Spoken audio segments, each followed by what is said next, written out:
Well, hello. Well, hello. Well, hello. You got your evil pet. I That's got what's up. my evil pet Cornwell. He would like you all to die. Well, who's going to feed him if we're all dead? There's a problem in his plan. He will eat your face. I always hear that cats love you until as soon as die. you fall over, if you trip going to laundry, they jump right on your face. Oh man, that's why they're always like roaming around the top of the stairs, trying to plot your demise. He's actually of the two, he's the one. When we start to go down the steps, he gets those stairs, then he stops. And he'll go down and he'll stop. He's almost tripped me 100 times going down the steps. He's like a herding cat. That, I don't want to say that's hilarious, but that's really funny. I just got to tell you that. I just got to tell you. So if you get a text from me one day, Jamar, I can't feel my spine. You got the life alert that goes right to me. First, there's a. Yeah. I'm your first responder. You're my first. Please come. He's eating my cheeks. I think that's the first problem with this plan is that you're betting. Oh, really? I'm gonna come stay. I'm like 40 minutes from you. He can get one whole cheek by then. Hey guys, welcome back to Pencil to Pencil, your favorite pandemic podcast. Back again for our Saturday edition. We are, as always, sponsored by our good buddies at Graphicsly, who make, look at the drawing up there, Clip Studio Paint, the cartoonist's favorite tool. And over on my, look, I'm getting better at this. And over on my stage right, John Morrow is the man behind Tomorrow's Publishing, where you can find our magazine, Draw Magazine, along with other things that celebrate the history of comics and also the culture. I'm Jamar Nicholas, Philadelphia's favorite son, and also your internet best friend, brought together again with my best bud, Mike Manley, Modern Master. Say hey, Mike. I'm a hobo. I'm nobody's favorite son. I'm a cartoon hobo. I'm just a bill, Mike Manley. That's right. Where's my bindle? Where's my bindle? What about bindle stick? My bindle stick and just carry my. We have some stuff to go over. As usual, every week we get new people watching from different places. So hello. If you're tuning in on our YouTube channel, why hello. Our Facebook stream, why hello. Here's the thing. If you're watching us in the future on our homepage or on Stitcher or iTunes. Kirby Hands, hello. That's right. Yeah, on our audio version, which you'll see in the future. So for people who can see us, I can't see you. So if you want to comment, type into the comments that you're here and where you're watching from, that'd be great. And I mean that like location-wise, like I'm watching from Philadelphia, not planet Earth. Like I get Walla Walla, Washington. So guys, I want to get to it. We had a really great time on Wednesday with Dawood and Wile. I got a lot of really great comments about that episode, and we're just going to keep the ball rolling with a very amazing kinetic styled comic book artist and a new friend of mine, KHARY Randolph. KHARY and I have been like traveling in circles around each other's orbit for a lot of years. But he was nice enough to answer my bat signal to come on the show. So this is going to be informational for me because sometimes, Mike, we kind of have a cheat sheet on some of the guests. Like we're like old pals with some people or, we travel in the same circles. So I'm going to be learning along with everybody else. So with that said, let's just bring them in and get started. KHARY Randolph. Ooh, ooh, ooh, ooh. Yo, Kirby Hands. Kirby, that's gonna be the. Let's get a show of Kirby Hands for our guests. That's what's up. What's up, y'all? Yeah, how you feeling, man? I'm doing good, man. I'm doing pretty good. Cool. Thanks for joining us. I was telling KHARY before we got onto the live. I was really loving his ambient light he's got set up over there. See what I'm saying? Look what I got. I got lighting. I'm like, is that like a black light poster lighting? It's literally just like a $20 LED light. that I bought off of Amazon. It like changes colors, so we can go all day. Whatever y'all want, whatever vibe you guys want, we're here. I love it. I love it. Yeah. Wow. The acid's starting to kick in now. Wow. I was saying, Kari and I were talking before we got on in the green room about all of a sudden there's a lot of cartoonists that have all this tech in this high-end studio like voice equipment in the labs. Actually, several of the people that we initially asked said yes, but I actually have to go buy the stuff, and it was back ordered. Yeah. Like, you couldn't get cameras and mics for a couple weeks there. Yeah, webcams were on back order for a couple months, right, when the shutdown happened. Kari, were you doing a lot of video stuff before all of the go home orders happened? Hell no. No. This is all new to me, man. I had to, you know how many programs I had to download onto multiple devices just to make any of this work? Yeah. Like I'm a digital artist, so I tend to work off of my computer already, but just being on camera as much as I've been in the last 3 months, it's a whole new world, man. And I figured, and the reason why I bought that light is because it's just like, this is clearly like the world we live in now for the next maybe forever. Like, not in terms of like the virus stuff, but in terms of like work is gonna change, and this is kind of what it is now. So I figured I might as well spruce up the environment. So because the first videos I did, man, I had like the terrible lighting on. You know what I'm saying? Like I looked ridiculous. It was not a good look. And at some point I was like, I gotta step it up a little bit. So, we're still fixing it up a little bit, but I'm almost there. Yeah, it's funny because I remember the old studio conversations where people was like, "Yo, I need a tabloid scanner. Who knows the best joint to get?" Or, "Yo, I need that kind of stuff. Like, yo, I need a new wacko setup." But now it's like, "Yo, what kind of mic is that?" Well, I've been doing this long enough that I've seen several generations of this, where first people got fax machines. And everybody was faxing before the internet. So you get your script in and you do your layout, and you send the fax. When I was working at Warner Brothers, we were faxing all of our boards and everything. And so as we go along, this is like the next version of the tech that you as an artist working are responsible for buying for yourself. Yeah.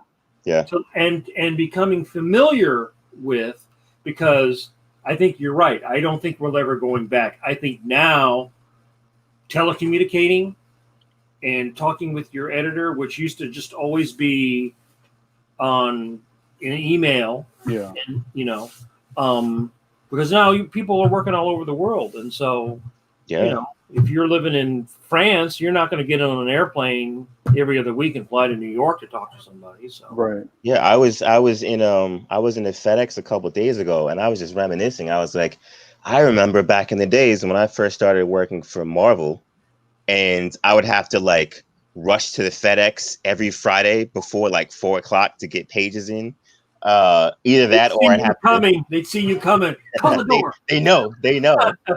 And if I didn't make that deadline, I'd have to then take the train to Marvel itself, and then I'd be like on the train still drawing the pages on the way to Marvel, because I'm a professional. And now, man, I just click a button. Are they still in New York? Do they still have a bullpen at all, or is that all gone now? Marvel is still in New York, but artists are not allowed in Marvel. Like you cannot come inside. Like I've been in the new Marvel offices one time in the last 10 years, and that was only because I went up there to film like an interview in their little studio. Otherwise, if you have a Marvel meeting, you meet at like the little steakhouse that's like it. That's it. Wow. It's a security thing. So there's a security thing. Why? Because they've got the Avengers up there or something.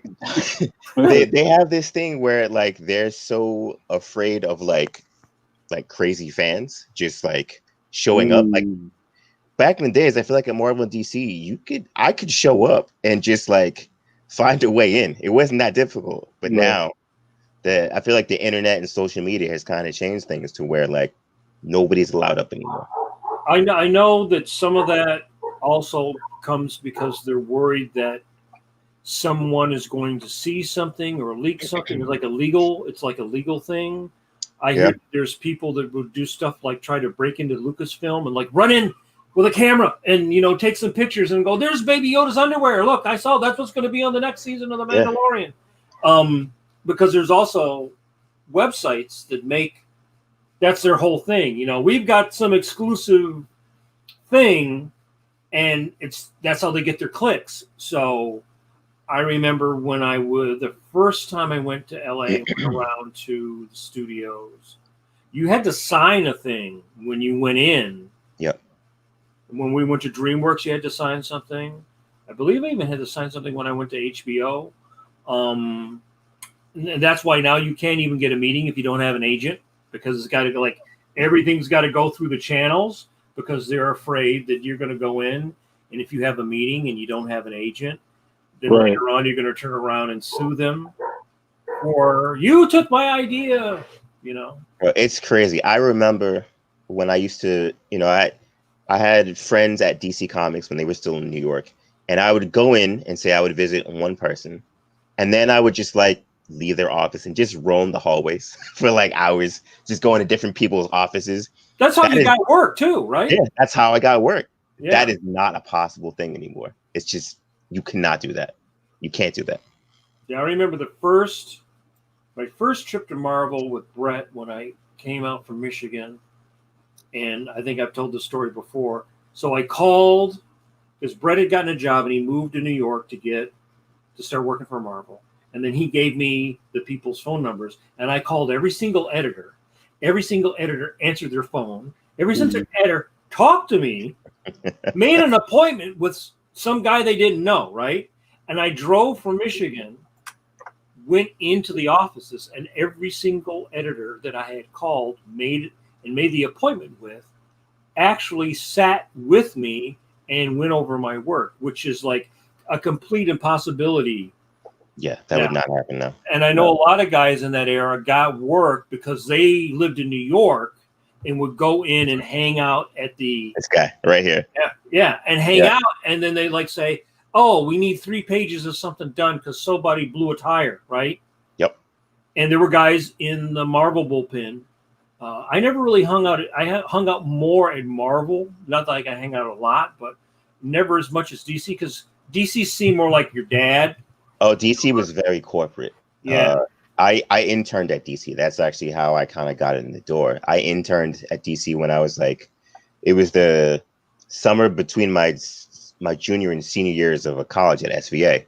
And so I was there all summer, just handing out packets, going door to door. And finally, at the end of the summer, Matt Idelson, who was the editor there at the time, he offered me like a spec Catwoman script, which is just that itself. Like they don't do spec scripts anymore. Like, no.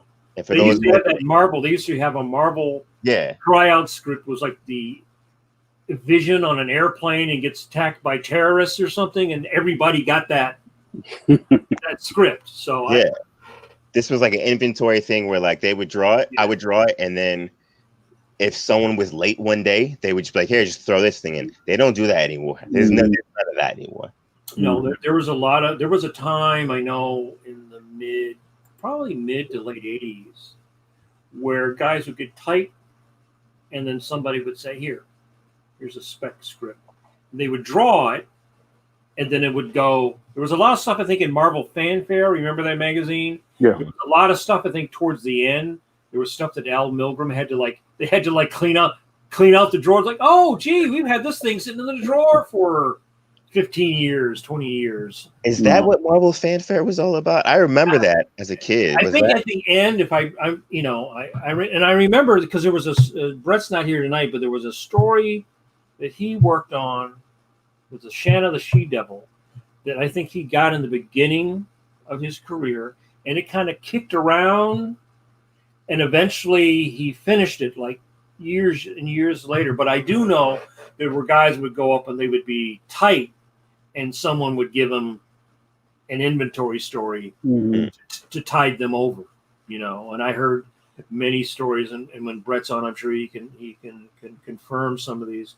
Where, you know, I heard, you know, people would say bad things about Jim Shooter, but then I also heard Jim Shooter would like personally loan people money.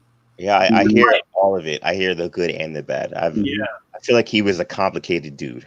Yeah, yeah. So, but it was a much more personal and smaller business. So you could go up and hang out, and if you were a nice guy, there was, hey, KHARY, here, you know, we need ink these heads. Yep. You know. Yeah, that's way gone. And, you know, one of the things that we've always said to anybody who ever asks, how'd you get into the business? Or how do you break in? It's like nobody's answer is the same. That's why I get asked that question, and I'm like, I don't know. Like, I don't like my aunt, like the way I broke in was so weird. It's not a way I could suggest to anybody, because I did all the things you're supposed to do, and then none of it worked, and then I kind of snuck in the back door, and then, you know, like it's different for literally every person I've ever met. Well, also that, as I always call it, that Pangea does not exist anymore.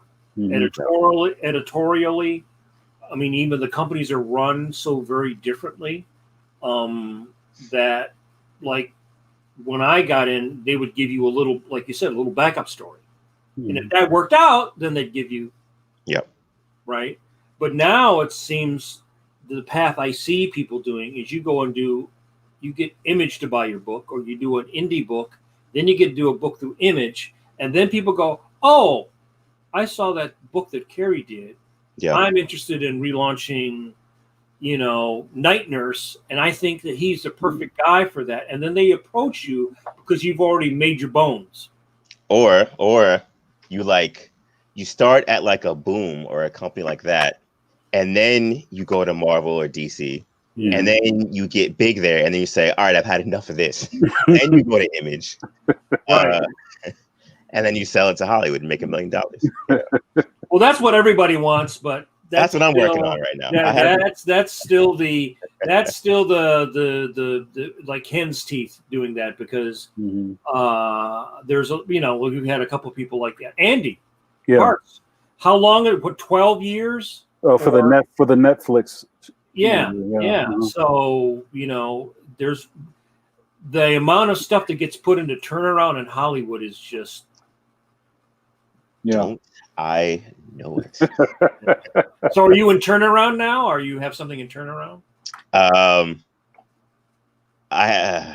You don't have to say what it is. Yeah, don't put there are all, yes, I've been a part of multiple things that have been turning around for years. So yes, that's what I'll say. And yes, I have current things that are like being shipped around at the moment. I'm always, at any given time, I'm working on like 2 to 3 different projects. But yes, it's always like Hollywood is so glacially slow, and you're just like, is it gonna happen this year? Oh no, that person got fired, so now it's with another person, and now it's sitting on a pile over there, and you know, it is what it is, man. That person got fired, and the new person doesn't want to have anything to do with what that old person did. Yep. They got all their own ideas, and all that old stuff is out of there. Right. Yeah. And somebody says, I've heard there's something like there's 70,000 movie scripts floating around Hollywood at any one time. You know.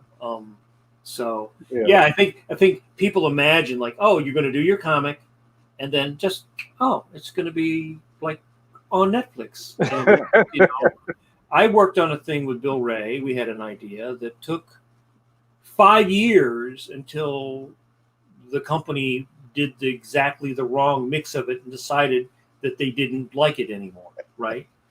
You know, so, but that's 5 years of like you going like, is it going to happen? Is it not going to happen? If it happens, I'm going to move to LA, right? Yep. Or I'm not going to move to LA, and that's it's exhausting. It kind of, I think if you live in California, we have friends that live there, we go around and pitch all the time. It doesn't matter because you're already there. Yeah, it's gonna take a big check to get me out to LA. I'm telling you right now. Like I don't have. Okay, I have a lot of friends in LA. I'm not a big fan myself. I'm not opposed to moving to LA, but if I'm gonna go to LA, I gotta see a big check, man. Which will end up being a small check by the time you get to LA. That's the thing. I'm already in a very expensive city as it is. I don't need to go to another expensive city. Going back to the kind of expectations, or thinking about what people ask you, like, oh, you got something brewing in Hollywood, or yo, aren't you excited, or yo, what's this thing you can't talk about? And most creatives have this kind of like stone face about everything, because it's not, I mean, I think a part of it is just trying to, you got to keep your mouth shut on stuff. But the other part is just thinking that, we don't know if it's ever going to happen. So you got to keep your expectations like real kind of like mid to low Real hard. Like Yeah. I feel like being a professional is basically like you constantly have a bunch of secrets that you're just dying to tell people and you can't. Yeah. And he's like, I was working for working on Excellence, the book I'm working on now for Image, for like a good year and a half before we could even talk about it. And so like all these people are like, hey man, when you gonna work on a new book? Like, what are you doing over there? Nothing. And I'm like sitting there like, I can't say anything. Yeah. It's like we're working on so much right now. Yeah. But like people only see what they see on their screens or whatever. And so it looks like I'm not doing anything. And I'm like, no, I'm sitting on like 6 issues of work right now. You just can't see it. Right. But so it's like that. I constantly have to hold 1,000 cool things in my head that I can't tell anyone about, and it drives me crazy at all times. I have a bunch of friends who work in the video game industry, and it's the same thing. But their stuff is even tighter. That's even worse, because they're 3-4 years out at any given time. Yeah. I had a friend that told me it was last year that we're going back to the people sneaking in. Somebody was working on Call of Duty. I think it was Call of Duty. And they don't want any people taking it off site, because they have these people that are like professional hackers and can figure out a way to hack into your computer. And evidently somebody hacked into this person's computer. Like their work computer or whatever. At home. Yeah.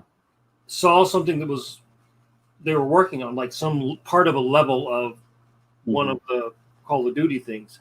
They had to scrap the whole level, like all the work that they had done, right? So you have, I mean, I guess fans like spoilers. Yeah. Right? Everybody likes spoilers, the secret. But they also don't realize that like all these the big 5 or 6 corporations are in major competition with each other. And that's why, one studio puts out a Western suddenly, another studio puts out a Western. And if they can scoop you, then, they're gonna you spent millions of dollars to develop something that suddenly it's gone, right? Especially in the video games, because video games are bigger than everything else put together. Yeah, right? They are the biggest industry right now.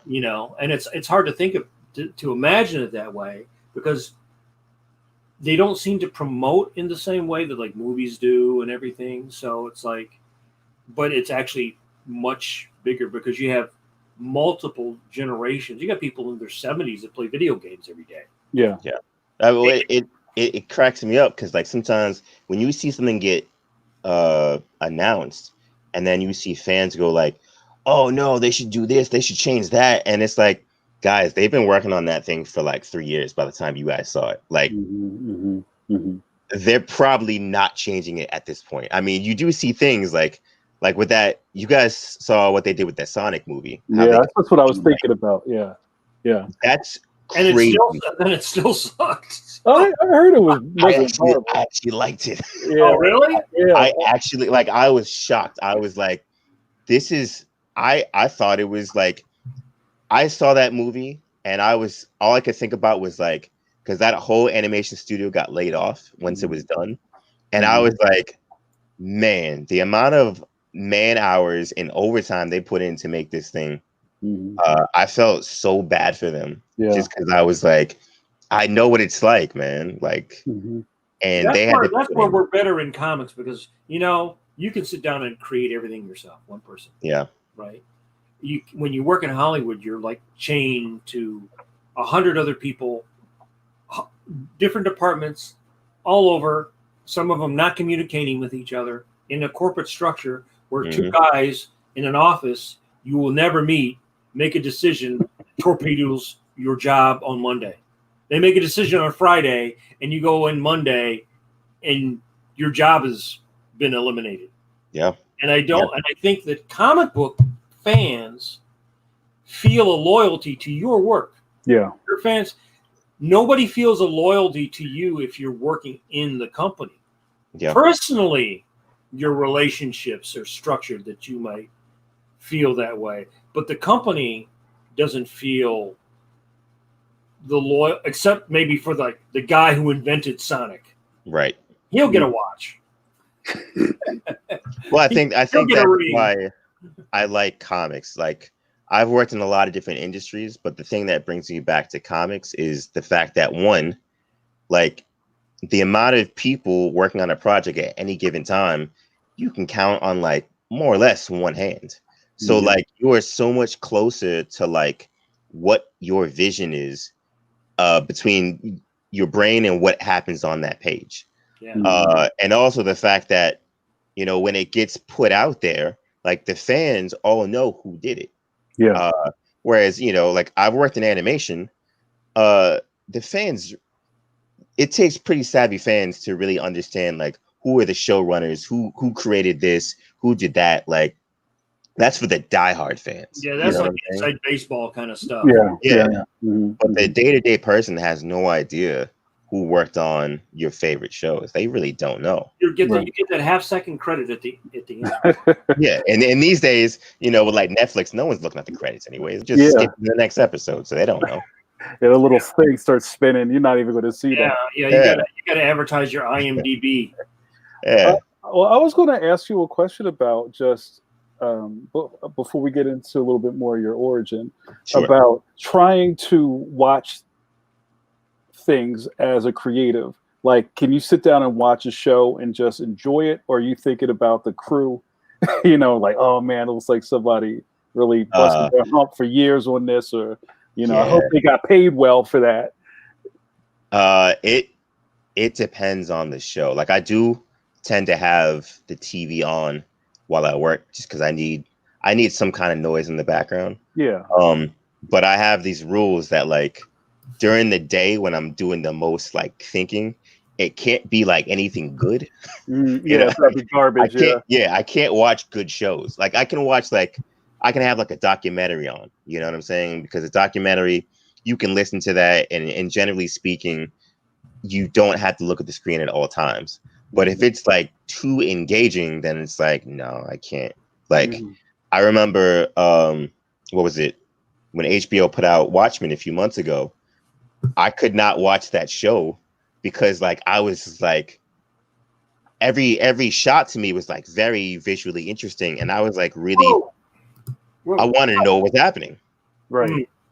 And so as a result, like I can't watch that show right now because I got pages to draw myself. But so that's why, generally speaking, when I'm working, I tend to either have like interview shows like this or like podcasts. That's kind of what I have on during the day. And then at night, when I'm kind of like, I might just be drawing at night. I might just be drawing like backgrounds or like bricks or like stuff that doesn't matter that much. Right. Then I can put on slightly more serious shows.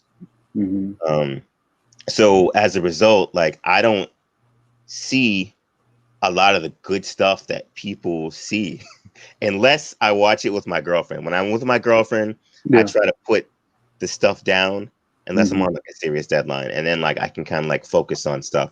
Yeah. But when I'm by myself, I just watch like old sitcoms from like the 80s and 90s, or like podcasts or like YouTube, stuff like that.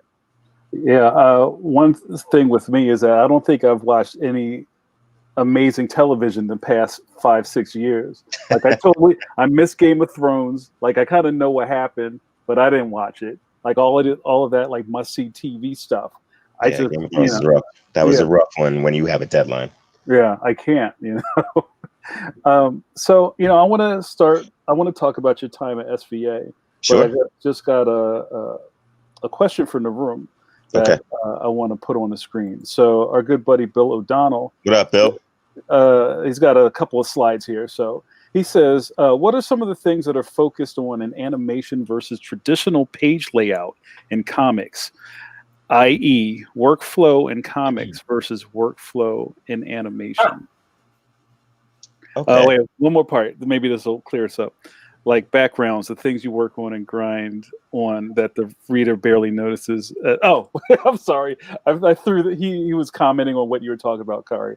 But right. Yeah, can you maybe give a difference of working in animation and working in comics and like how your day melts?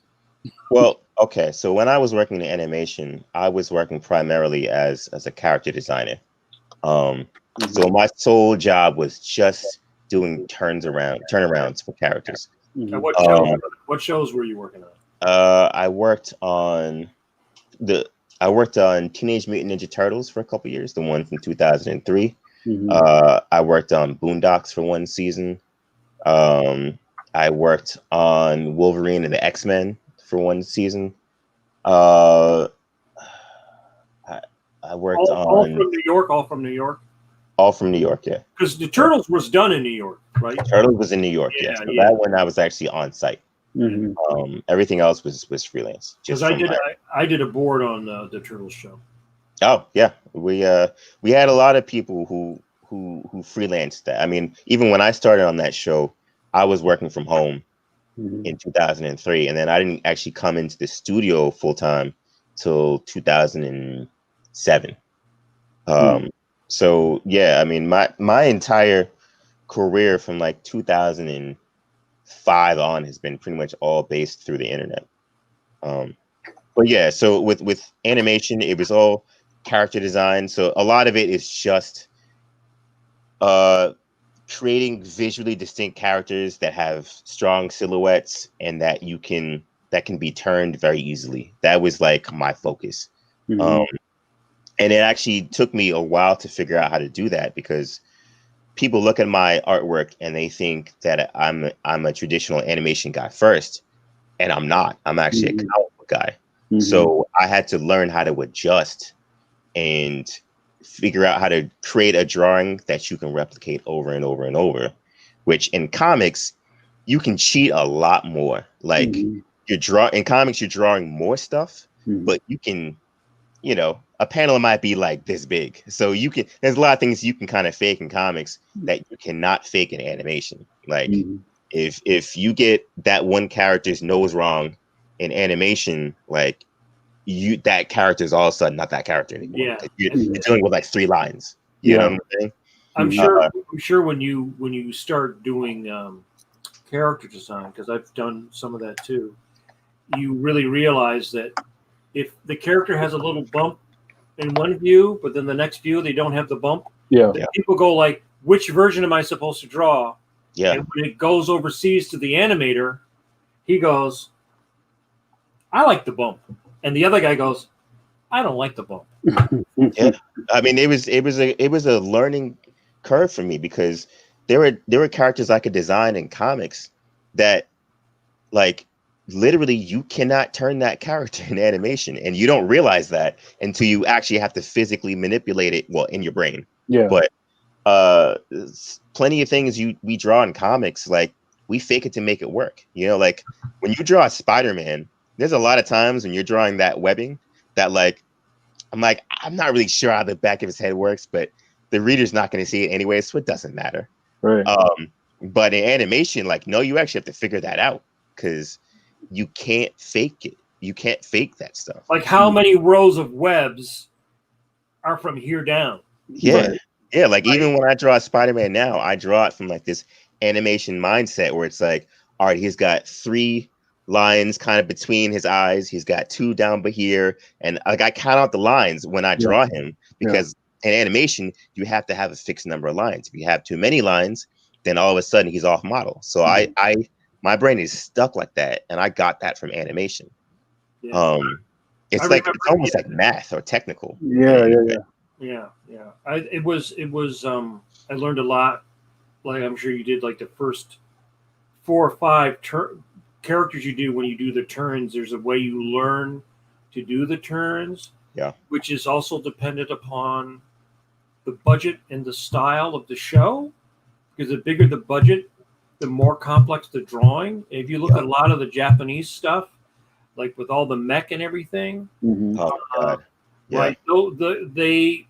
It's like that's why Jiminy Cricket has 3 fingers and 1 button on his coat, not 2 buttons, right? Because they started right away figuring out that if I give him 2 buttons and then he's got the little ascot, and I give that 3 folds, or do I give it 1 fold? Yep. Right? It's like everything in TV has to be designed to be as effective as possible because it's going to be interpreted by somebody else. Yeah. And the more room that you give them for interpretation, the more room you give. And the thing that viewers don't know, in fact, I was noticing this last night because I was actually watching Brand New Monster, which is on Netflix. And you can tell from scene to scene in that show when one animator's drawing it and another animator's drawing it. Oh, yeah. When you're a little kid, you don't really pay attention to that. Yeah. Oh, yeah. You can tell now, like even like Mimi was showing me Last Airbender, and I can tell when like these guys are working on it, like the A level, and then like the A team, the B team. I that was one of those things I learned early. It was like, oh yeah, this scene that we're storyboarding, that's going to the A team. So you can go crazy on that one, but don't get too crazy on this one because the B team's getting that, and they're not gonna pull it off the same way. So you have to manage your expectations. Yeah, like I remember on the Venture Brothers, they tried to limit the amount of walk cycles, so you would get the north-south of the torso as opposed to a full walk, because that's a lot more. Yeah, so they would save those scenes. Man. And so the Japanese were like, between them and Hanna-Barbera, they perfected all that stuff in the 60s and like how to cheat and where to cheat. And you're not aware of it as a fan, but as a professional, like I'm sure as soon as you started watching it, after you've been in the studio 6 months, it's like, see where they're saving and cheating. I was aware of it early and I'll tell you why, because of He-Man. He-Man, I remember watching that show and I was like, oh, here comes that punch again. That one punch. Like I saw it and I was like, oh, wow. I was like, this show only has about 30 seconds of animation in the entire show. And I was like, why is that? And then when I got older, I was like, oh, because they had like no budget. I get it. There was always that one shot in all those characters, all those shows that were done by that studio where the guy would anticipate and then start to run. Yeah. And so it could be like, it could be He-Man, it could be Skeletor, it could be Merman, it could be She-Ra, it could be Tarzan.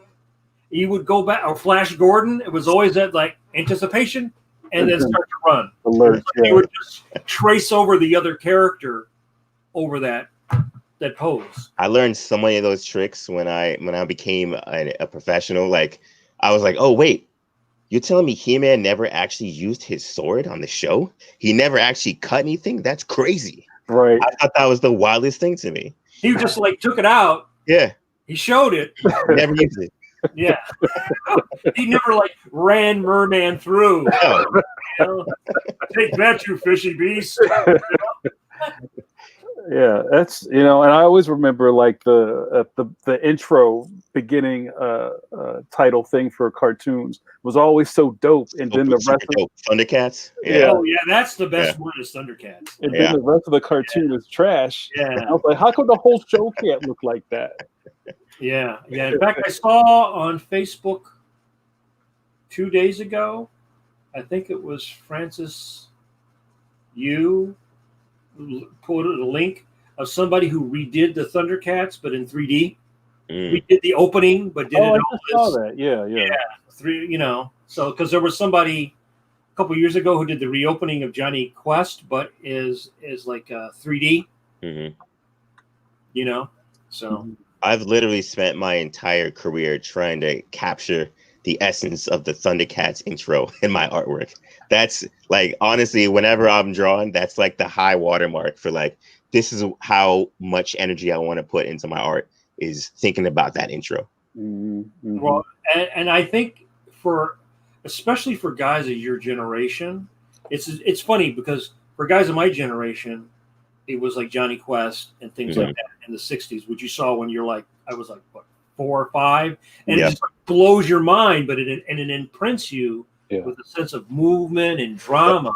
And so you were probably a little kid, and when you saw Thundercats, that was like, yeah, I knew something was different in that intro. It was that and the Transformers movie. I was like, this is it. This is what I want to do. That stuff. What those guys are doing. Yeah.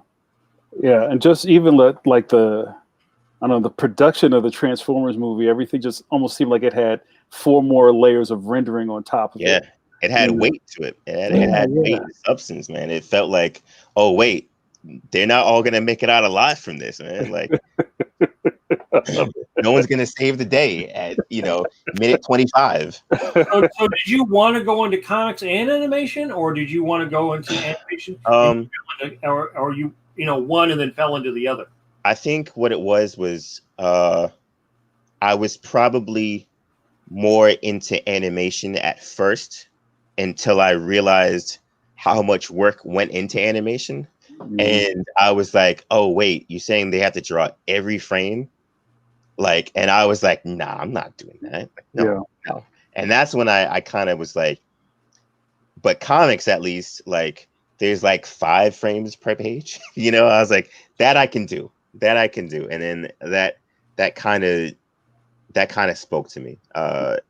And also, as I mentioned before, I think as a little kid, I had a little bit of an ego, and I was like, I want people to look up to me like I look up to all the comic book guys.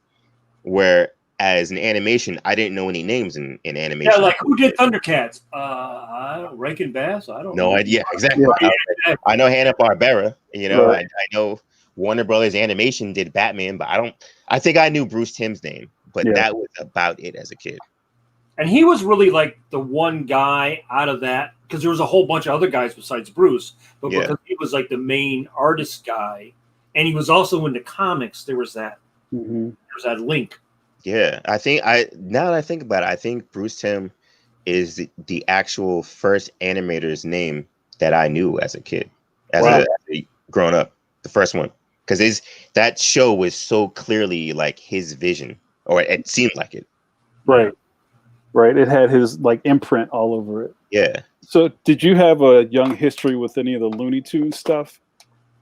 Like, did you watch Bugs Bunny cartoons when you were I loved it. I was always like, I loved all cartoons, but Looney Tunes was always the one. And that's actually great you said that, because Looney Tunes always had the director's name at the beginning. And I remember specifically, I was always into the Chuck Jones ones the most.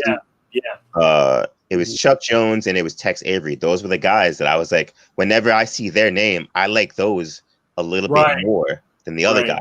And specifically with Chuck Jones, he had that kind of style of his that, like, I was like, there's like a slight angularness to it that, like, angular art always spoke to me on a certain level, and Chuck had these emotions in his faces.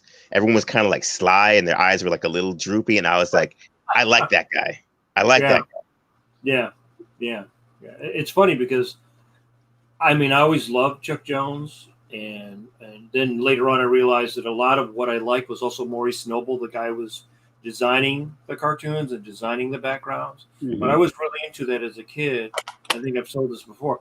I actually bought my VCR. I burned out 2 VCRs. Had a job at an appliance store for a short time so I could get the discount, because I would watch those tapes every day, and I got to learn the name of all the people, all the animators, and it would go like, I like this Chuck Jones cartoon, and these backgrounds are designed by Maurice Noble and painted by Philip Degard, or, you learn that Chuck Jones used to be an animator for Bob Clampett, he and Robert McKimson. So you start to learn the like who begat who and who, just kind of like comics, like, oh, Kirby worked with this guy or whatever. You had the same thing, and it was not as easy to find that stuff out in a way, because there was that one book by John Canemaker, Mice and Magic, that said some of that stuff that I read, but it was sort of like you were deciphering it on you, because this was before the internet, so you were kind of like, you had to put the little bit of the extra if you were interested in it. Yeah, you had to put some work in. Yeah. So it was kind of like being a detective, you know? I think that was the one thing, more than anything, that I got out of SVA was the fact that, like, when I first got to SVA, I got into comics, if we're being 100% honest, in like the 90s. The 90s was like my time. That's when I was like, oh, this is this. And so I was into all the Image guys. You know, I was into Jim Lee and Rob Liefeld and Todd McFarlane, and that's all I knew. I remember specifically one time I was such an idiot, like, and I hate admitting this, but I'm gonna keep it real with y'all. I was like the biggest X-Force fan, right? And I remember there was one issue that Rob Liefeld took off, and his fill-in was Mike Mignola. And I remember saying, what is this bullshit? I was like, yo, who is this dude? Why does everyone have like a dad bod? Like, what is this artwork? Like, where's Rob at? And I remember hating that issue so much as a kid. And literally, and I was just looking at that issue like last week, and I look at it now and I'm like, this is like the best looking issue. Like this thing is so incredible. What was wrong with me? But like when I got to SVA, I started, you know, learning about the guys that influenced the guys that I was into. You know what I'm saying? I started learning about, oh, well, Jim Lee was a big fan of like John Byrne. I was like, who's John Byrne? Let me check this guy out. Right. Or, who's Barry Windsor Smith? His rendering looks a lot like Jim Lee's rendering. Oh, wait, Jim got that from that guy.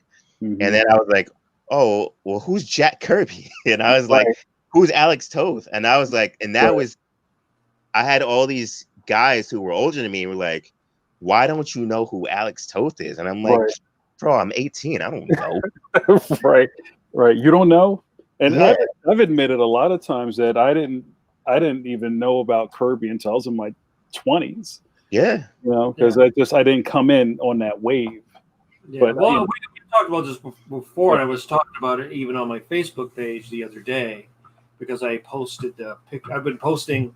Somebody challenged me to put up, 10 covers of books that were influential to me, right? So being a kid in the 70s, a teenager in the 70s, mid late 70s, my access point was different than your guy's access point. Right. So if you're coming in the 90s, John Byrne was actually transitioned out.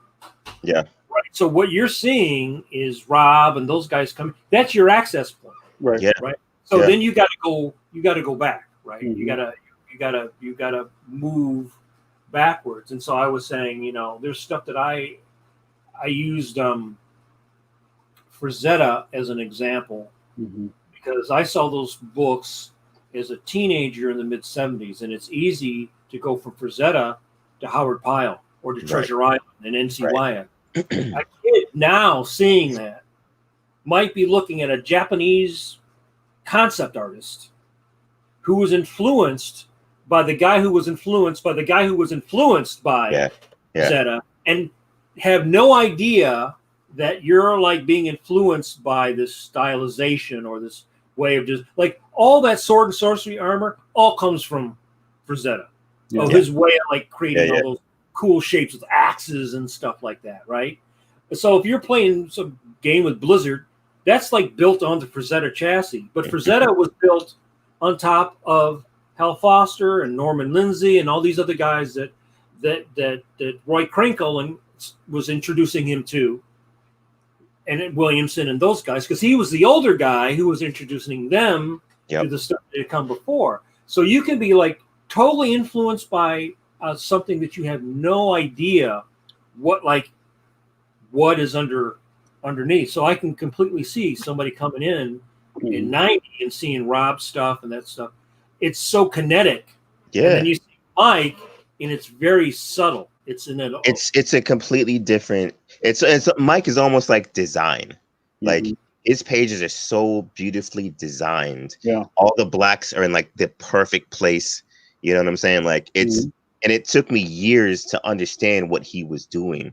And it's such a jarring transition from what Rob was doing that like for me, I just wanted to see dudes who look like G.I. Joes, and like shooting stuff and like pretty pictures and colors. And then Mike is like everyone kind of is like static and beautifully rendered, but like with like 3 lines instead of like 100 lines. Yeah. And I wasn't ready for it, man. But now I go back and like that literally is like one of my favorite issues of anything of all time, and I hated it when it came out.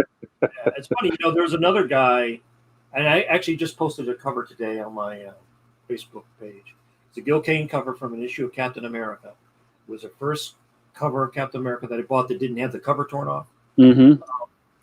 And that was so impactful to me for a couple of reasons. One, because it was the first issue I bought as a kid, because I used to get DC more often than Marvel. For some reason, Marvel's distribution in Detroit was spotty.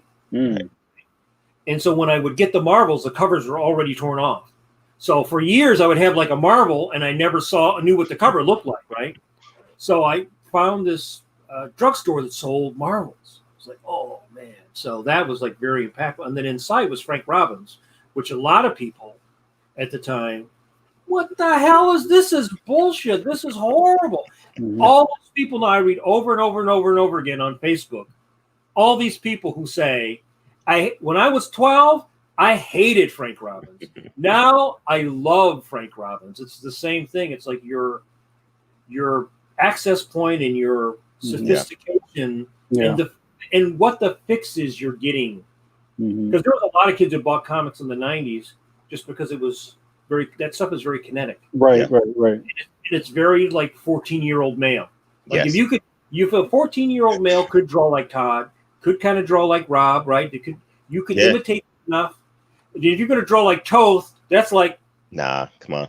No, I remember specifically being one of those kids who I was like, I mean, like these guys are really good, but I was like, I think maybe I could do this. Like I think, give me enough time, I could draw like these guys. Kari, I got something for you. I don't think you're ready for this. You ready? Nah, probably not. There you see. There you go. Come on now. That's the dream right there. That's the dream. We pull it in. Triggered. Come on, man. I'm right back. I'm 13 again. Let's go, man. Right. And you could totally understand how a 12-year-old kid would like lose his mind over that. Yeah, but also look at it. They look like action figures, which to me was like I wanted all those toys. Like even now, like when I design, I see you trolling me right now. I see what's going on there. No, it's all love. When I design characters now, I'm thinking about that stuff. I'm like, I design characters, and I'm like, how would this look as a toy? How would this look as an animated character? Like that's all going through my brain. Like, so like I don't throw like a million little details on my characters because I'm thinking about the fact that I'm gonna have to draw this character for the next 20 issues. I'm not doing anything that's like super complicated. Like I've learned that lesson the hard way. I worked on a book called Tech Jacket for Image, and that book is like a very manga influenced. It's like it was like a kid with like a Iron Man type suit, and the initial artist, who was a great artist, I took his design at first, and within 2 issues, I went to my editor and I was like, "You gotta let me redesign this." I'm like, this thing it's so complicated. There's so many rivets and tubes. I'm like, I'm never gonna make this deadline if I have to draw all of this stuff. It's too much. And by issue, I think 5, they let me redesign it, and I took away all of it. I took it all away. I was like, we're gonna make this smooth as hell because I gotta draw this thing, man. And I'm losing sleep right now trying to get this stuff done. Was there a original kind of like turnarounds or model sheet for it, or were you kind of making a little bit of it up as you went along? Yeah. You know what I mean? For every project I do, I create a turnaround sheet for. Just once again, I think that's just the animation in me. Yeah. Because I have a bad memory, so I will not remember all those little details I put on characters, especially when like, you know, when you guys do animation, you're trying to make characters like asymmetrical as much as possible because it's more interesting.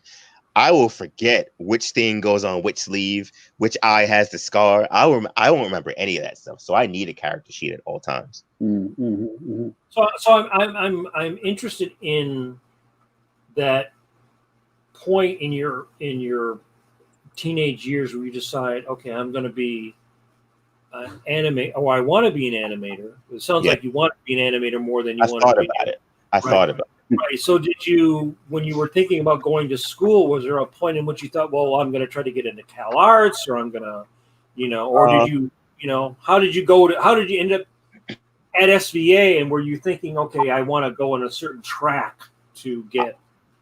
I knew but once I decided I was going to go to art school and not like a regular college, I knew at that point that I was going to go into comics.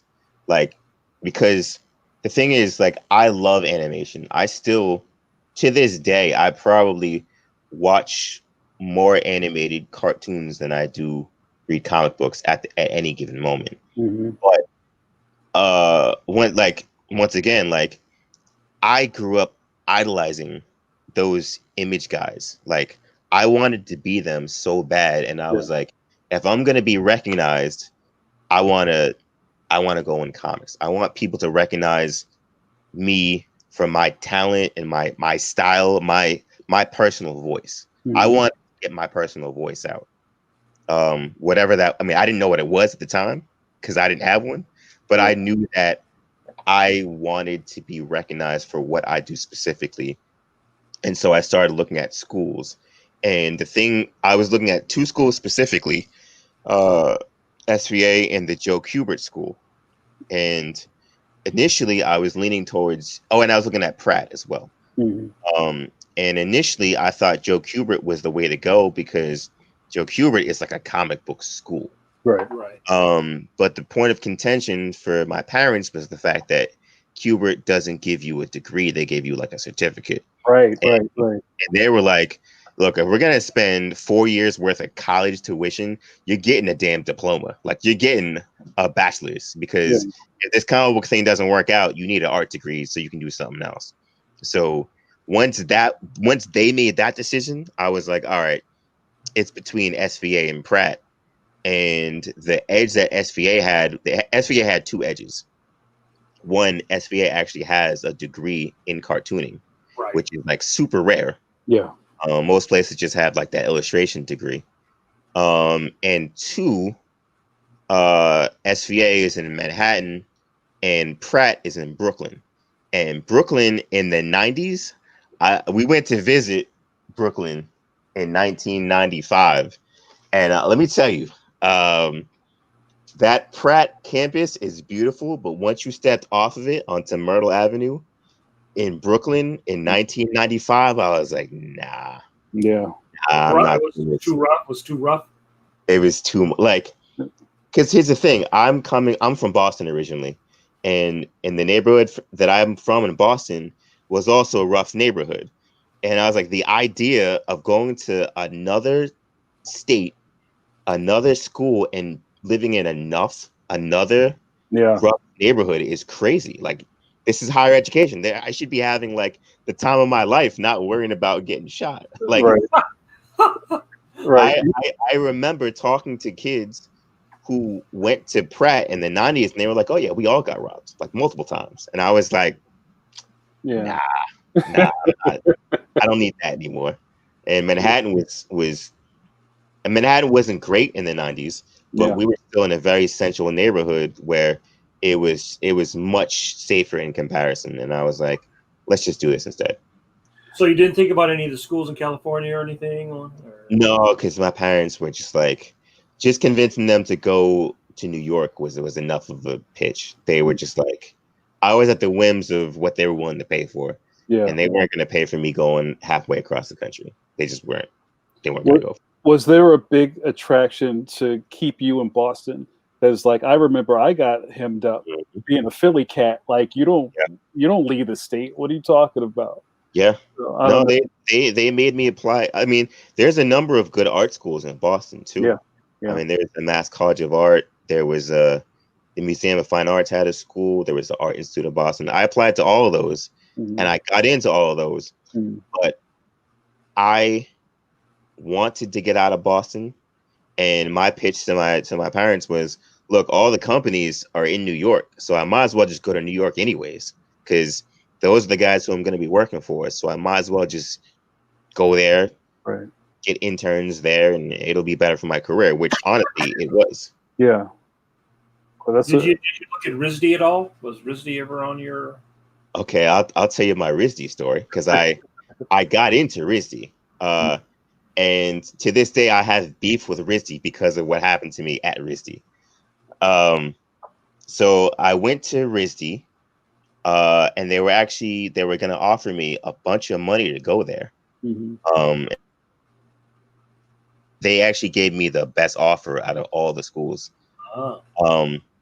But I remember specifically, there was two things. When I went to RISD and I talked to the guidance counselor, and this woman, she asked me, she was like, well, so what are your interests in art? What do you want to do? And I was like, yeah, I want to draw comic books. And the guidance counselor, I'll never forget, she was like, comic books, that's not a real art form. Like that's not a real thing. And I immediately looked at my mom and I was like, what, you ready to go? Because I think I'm done here. I think we're good. Yeah. And I remember we walked out of that and I was fuming. I was just pissed. And she was like, well, just think about it. They're offering a lot of money, and we walked back to the car, and we got to the car that was parked on campus, and someone had busted the window on the passenger side and stolen my mom's phone, my mom's car phone, which in 95, that was like a big deal. Yeah. And I was just like, I think this is a sign. I was like, they don't want us here. And so we had to drive all the way back to Boston with like a plastic bag on the window. Just shaking it in that wind, right? Smacking me in the face. And I was just like, see? Wow. New York didn't do that stuff. Yeah.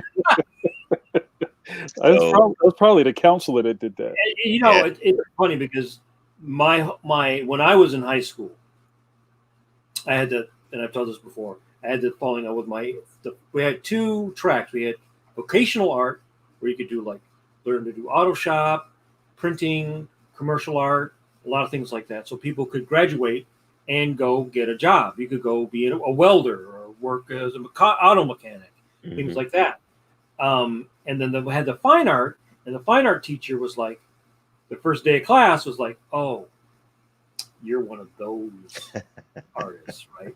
And then from that moment on, that was it. I was closed to her ever telling me anything.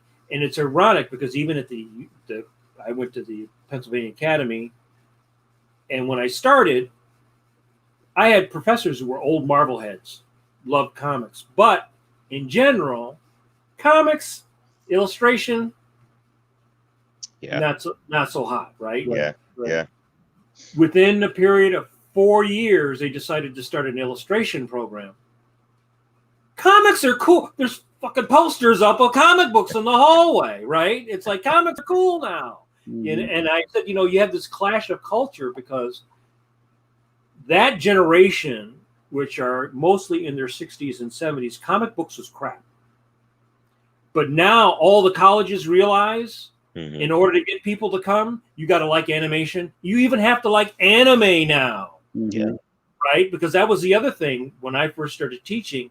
Anime, don't let anybody like anime is all bad. It's all crap. I remember. Right? They'd never seen Akira. They'd never seen anything else. Right? So they're still operating on like comic strips was good.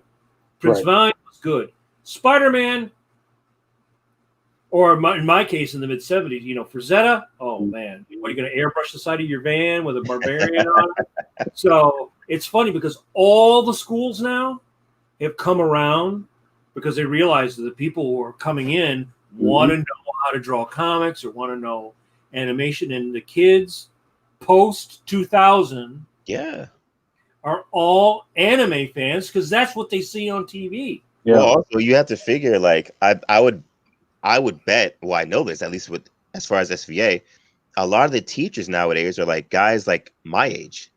And so I was one of the first generation of kids who grew up with anime, and it wasn't any different than it was just cartoons to me. Like I remember exotic, right? It was right. I mean, I had Voltron when I was like 5 years old, and like it wasn't called anime, but I knew it was something. It was a little different, but I grew up with all this stuff. Like so in my mind, like people have always said, like, yeah, your style is, you know, it's kind of like anime or this and that, and I'm like, I don't know. Like I'm created from the influences of stuff that I grew up with, and I had everything. I had Disney, I had video games, I had manga, I had anime, and all that stuff created the art that I do now. So I never compartmentalized it into different things. It was all one thing to me. It wasn't different, you know. So maybe that person in admissions at RISD has long since moved on. I hope so. KHARY, how are you doing for time, bro? I'm good, man. Yeah, I'm good. Going good. So who were some of your influential teachers at SVA? Like, I was just about to ask. Okay. This is the best. At least when I don't know what it's like at SVA now, but when I went there, it was like the best because the teachers I had in the cartooning department was Joey Cavallari, he was a editor at DC. Yeah, he was one of my editors. I had Sal Amendola. I had Joe Orlando, R.I.P. We had famous Flash designer, Carmine Infantino. We had him. Right. And we had Klaus Janson. And so I had all these guys, and then they'd have their friends come in every once in a while. So Kyle Baker would come in and talk to us. Walt Simonson was also a teacher, but I didn't have him, but he still taught to our class. Tom DeFalco would come in every once in a while and talk to us. We had all these like serious legends talking to us on a regular basis, and I didn't know who any of them were at the time. But like I was like, it was clear that they were working professionals and they knew their shit. And I remember specifically Klaus Janson was my favorite teacher of all of them because Klaus Janson was so hard on me. Like he was I could never get an A in Klaus's class. Like I could get A's from everybody else, not from Klaus. He was just so hard on me, and I respected it so much because he never let me slack at any moment. And I feel like years later, I feel like a lot of the work ethic that I have came from the year or so that I had him, and he was just like, nah, it's not good enough. It's not good enough. It's not good enough. You could do better than that. And so just having guys that weren't just talking theory, like these are guys who were actually working professionals at the time in the industry. I feel like that was like the greatest thing for me going to college, because nowadays a lot of people ask me like, is it even worth going to college and spending all that money? And that's a hard question for me to answer because I feel like it's different for everybody. You know what I'm saying? Like I needed that structure. I needed to get up every day and have to create pages and give me a rhythm of always creating. I needed that. Nowadays, kids have like the internet and YouTube, and they all have the same programs. We all have the same exact art tools. So I don't know if a 20-year-old kid needs art school like I needed it, because like I didn't have any tools back then. Like I didn't know what the proper ink brushes were. I didn't know what a Hunt's 102 Croquill was or whatever. I didn't know what anything was, and I needed someone to sit down and tell me. Mm-hmm. Whereas nowadays, everything is on the internet. I mean, Right. the fact that we're talking right now, Right. like, I didn't have this when I was like 15, 16. You know? Right. And the other thing is, you've been out of SVA long enough that it's probably twice as expensive. Oh my God.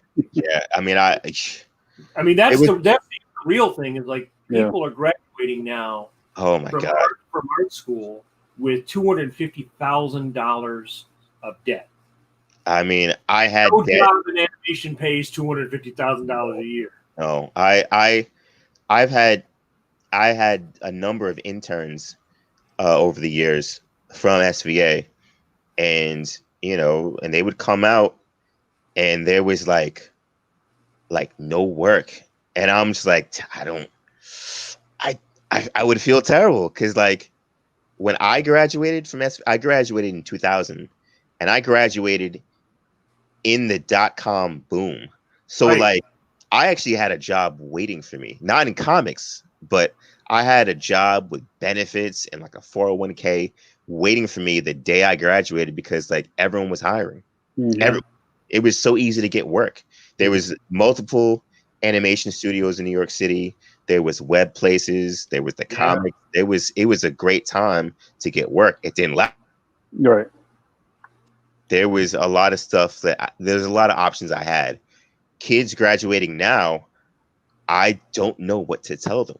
It's a very different time, and especially right now, like I don't know. There was also at that time, this is another maybe even bigger difference, is that globalization was not where it is now, because now you can hire people all over the world. The studios know that they can hire people over the world. When I started in animation in '96, the studios overseas, the best studios were in Japan. Right. And there were a few good ones in South Korea. Mm-hmm. Now South Korea is like a monster. Yeah. Because those people have been working for 20 years, right? They've gotten better and better and better and better. So much so that they realize it's better for them to make their own content than to animate Batman. It's better that they make their own show, right?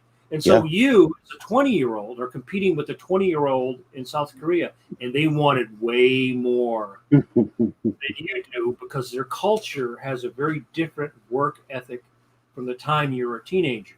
Yeah, it's. And I had a couple students when I taught at UArts who were from Korea, and their work ethic compared to the average American student was twice. Yeah. Was easily twice that. So yeah, I agree. I think that now you're going to work for Netflix, but Netflix can farm everything overseas. Yeah, you're competing against everyone these days. It's not. So you got to be really good. You can't be like I always drew this little. I was actually going to do it tonight, but I would always draw this chart. So I'd draw a line. It would start here and it would go down, and up here I would draw like a fancy hotel and a palm tree, and then in the middle I would draw like an umbrella on a beach, and then down here I would draw the water. And I would say the A people that work with Spielberg and Lucas and all the great stuff you want, they're up in the hotel. They're the A, B people. They always get work. The person on the middle of the beach, that's the B person. When you call that guy Rodolfo DiMaggio, but he's too busy, that's the guy or gal that you call. They get the job because they're almost as good as the A person, right? And then you got the people who are in the water, and that's the C person. That's the average person. And it's like you're always you got to keep tread water all the time because you're the first hired, last fired. You're not very good at stuff, right?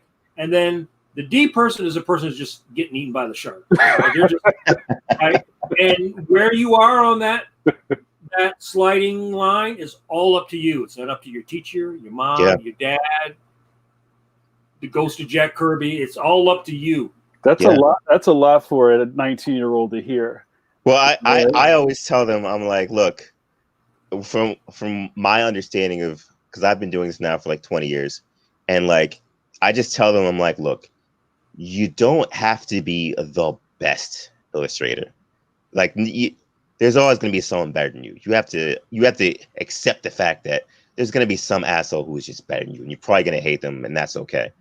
But like, you know, and I'm sure you guys have heard this before too. Like, if there's 3 categories, you got to be good, you got to be reliable, and like people got to like you.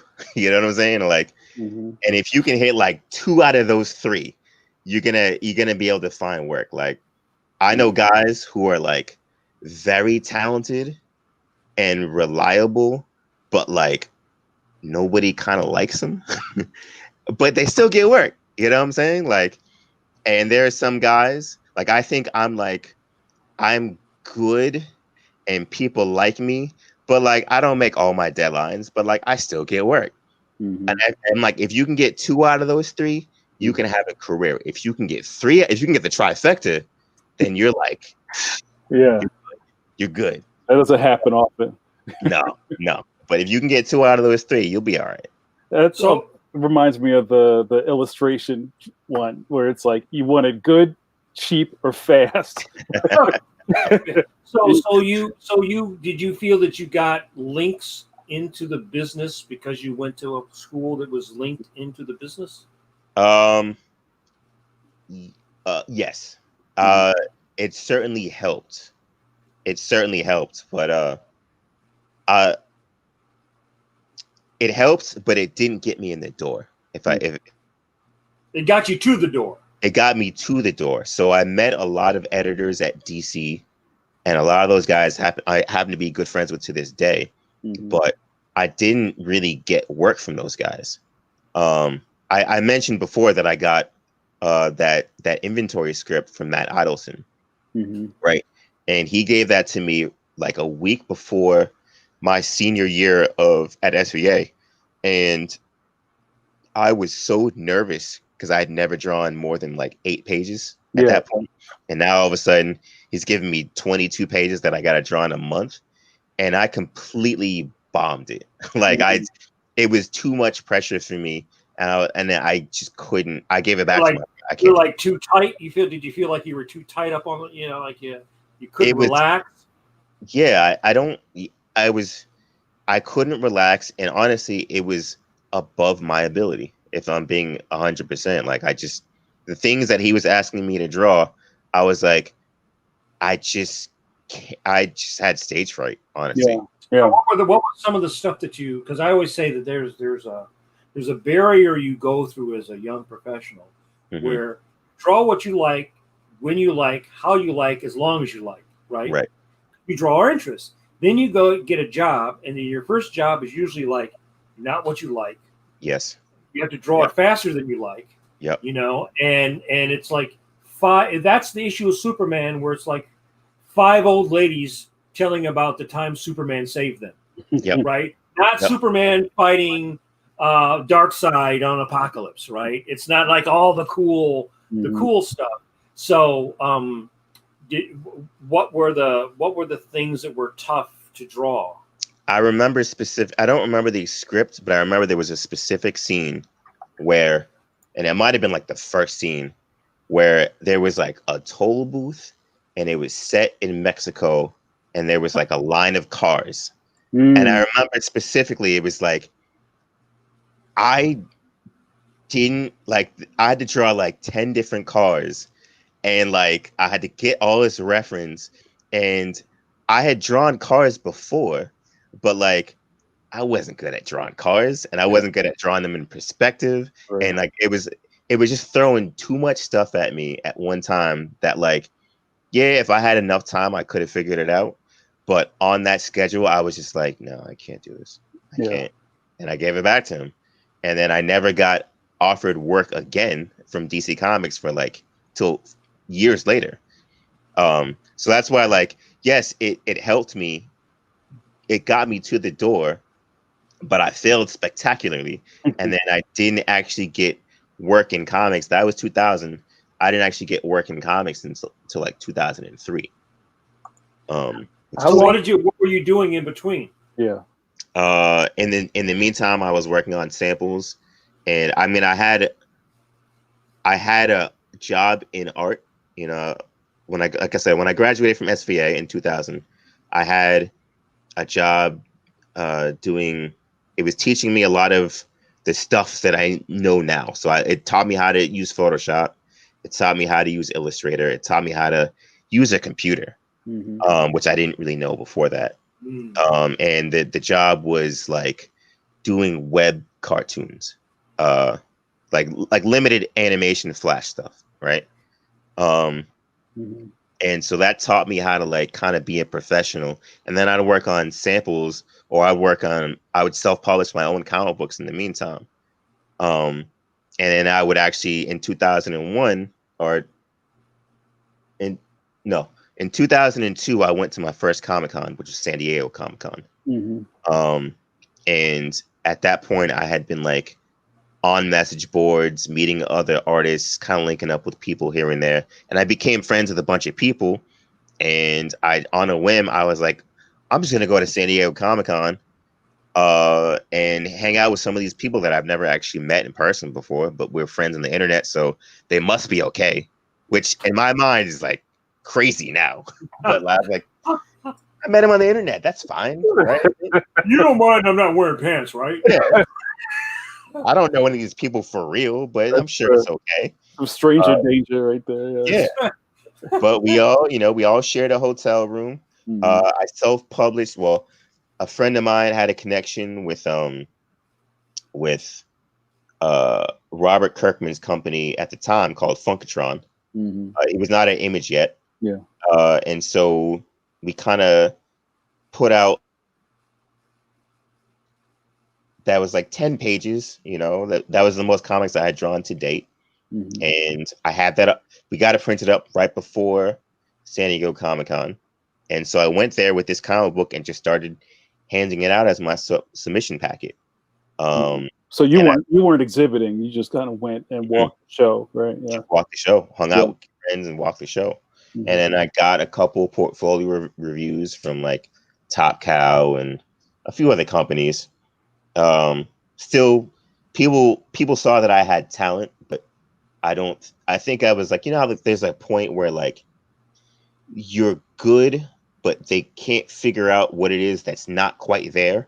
So like they know that you have talent, but they can't tell you what you're doing wrong. Like you got to figure it out to get over that hump to get to like the next level. I was at that point for like a good probably year and a half. And I'm sure that's frustrating because you walk away from those crits like, yeah, they're like, there's nothing we can tell you. It's good. It's just keep working. And they give you a business card, but then, I wasn't getting work.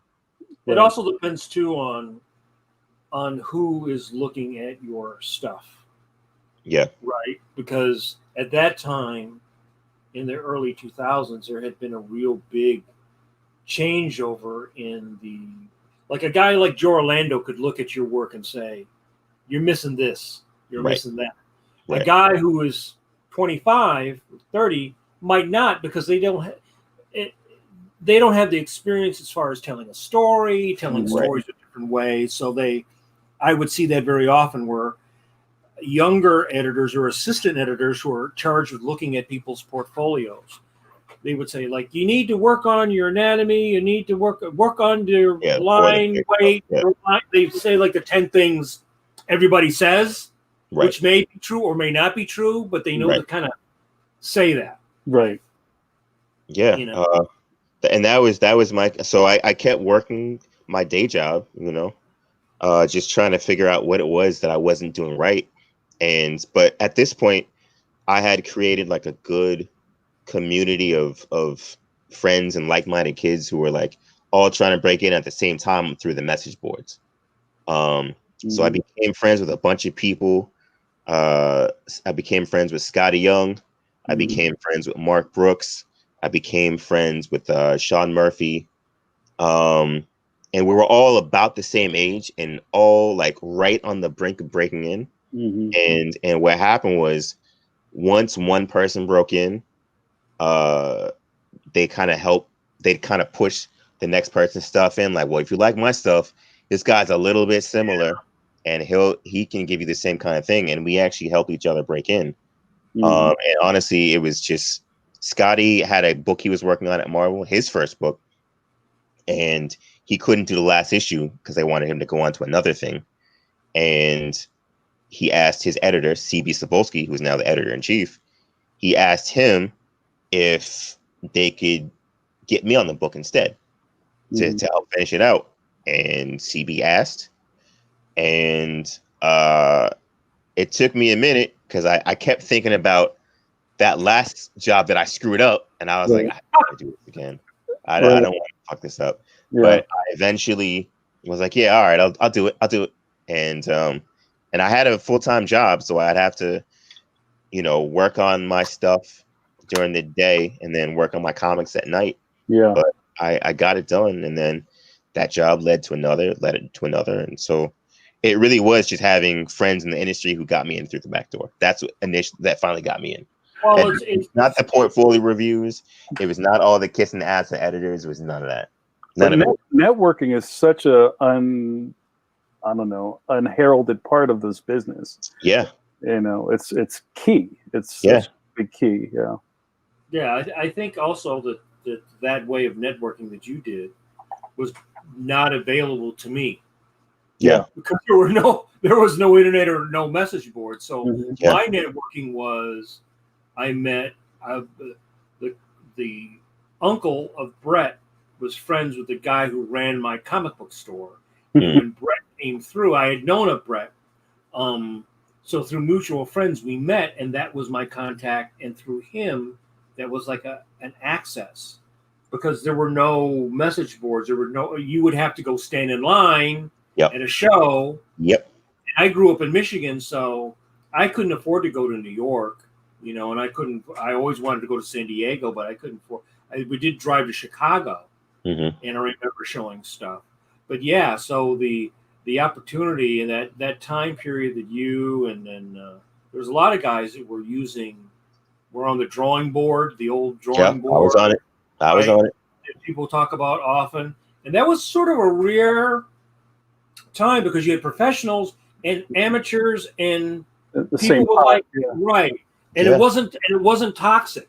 No, not at all. Yeah. It was not toxic. It's crazy. Like I think back at it now, and I'm like, so many of the people that I was friends with, like we're all kind of like working in the industry now. It's amazing how many people I was linked up with who like wound up like really kind of shaping what the industry is now. I never would have thought that would have been, because we were all just idiots, like we were just like, we don't know what we're doing. We're just trying to make this thing work. Well, everybody's like that in the beginning. I always say, like, some people say luck, but I think it's being prepared to meet an opportunity when it's presented. Because there's a lot of people who get opportunity and totally blow it, or don't notice the opportunity. Well, I mean, it's one thing. I think everybody goes through that. It's one thing to choke when you get a job, and everybody does that in the beginning. Yeah, it's actually expected, probably, in a way. But it's one thing to choke, and it's another thing to give up. Right. And it's another thing to choke and go and not be professional about, like, well, this, you turned it in, they didn't like it, it wasn't as good. It's different than, like, I give you the opportunity and then, like, you ghost that person. You never hear from that person again. Yeah, I learned quick, like, getting stuff done is sometimes more important than, like, doing the best job. Like, showing that you can finish something is like a huge thing to editors and people who are going to give you future jobs. Like, and that's what I was saying earlier. Like, it's not always about doing the best work, because when you're on deadline, you can never do your like very best work. You do as good as you're allowed in the time that you have. That's also, I think, a big difference in working between animation and comics. In comics, you're the alpha and the omega very often. In animation, you're just doing the character design. Somebody's just doing the props. Somebody's just doing the backgrounds. Somebody's just doing the storyboards. Somebody's just doing the color keys. It's all compartmentalized. In comics, you have to do all the heavy lifting. Yeah. So if it looks good, you get all the credit, but if it looks bad, like that's also on you, you know? Yeah. So like that thing you were saying, and it's funny because this came up recently in conversation with Mimi and her friends, my assistant Liang and a friend of theirs, about drawing cars. Like cars is everybody's kryptonite. Yep. But you always have to draw cars. Yep. Every script I got at the beginning, I had to draw cars. Still hate it. Yeah, yeah. I mean, my first Marvel job was Transformers. I had to draw cars, and it was at a racetrack, right? So it's like, luckily, I was pretty good at drawing. I was pretty good at drawing cars, but I always tell, especially the female artists, because guys generally like to draw. There's guys who like. I've had students who just like to draw cars. You know, they like to draw race cars because it's like cool.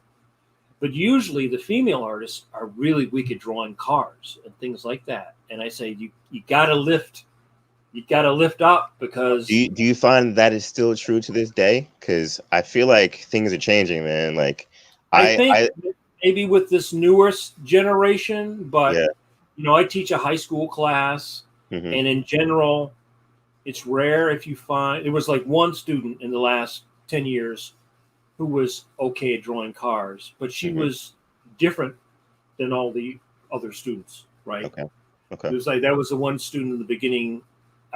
She had a little sketchbook in the back, was full of all kind of cool stuff. Not just like the same head, right? You know, over and over and over again. But in general, I always say like you got to be able to draw people, cars, and like dogs, cats, horses, lions, because every kid's book. It's a circus. You got to draw elephants. You got to draw lions. You got to draw, you know, it's like so many things I did in the beginning of my career. My first job was for the Michigan Safety Council. And I had to draw kids and a cowboy and like a policeman with kids, you know, all this like complicated stuff, right? Yeah. And it's like, if you're like, all I can do is just draw like some guy jawing some other guy. It's like, well, I gave the cop a gun belt on his leg and I gave him 50 teeth in his mouth. It's like, you know, I did a lot of coloring books, a lot of activity books. I did a lot of different things in the beginning in between jobs. And it's like, you have to be able to draw cars.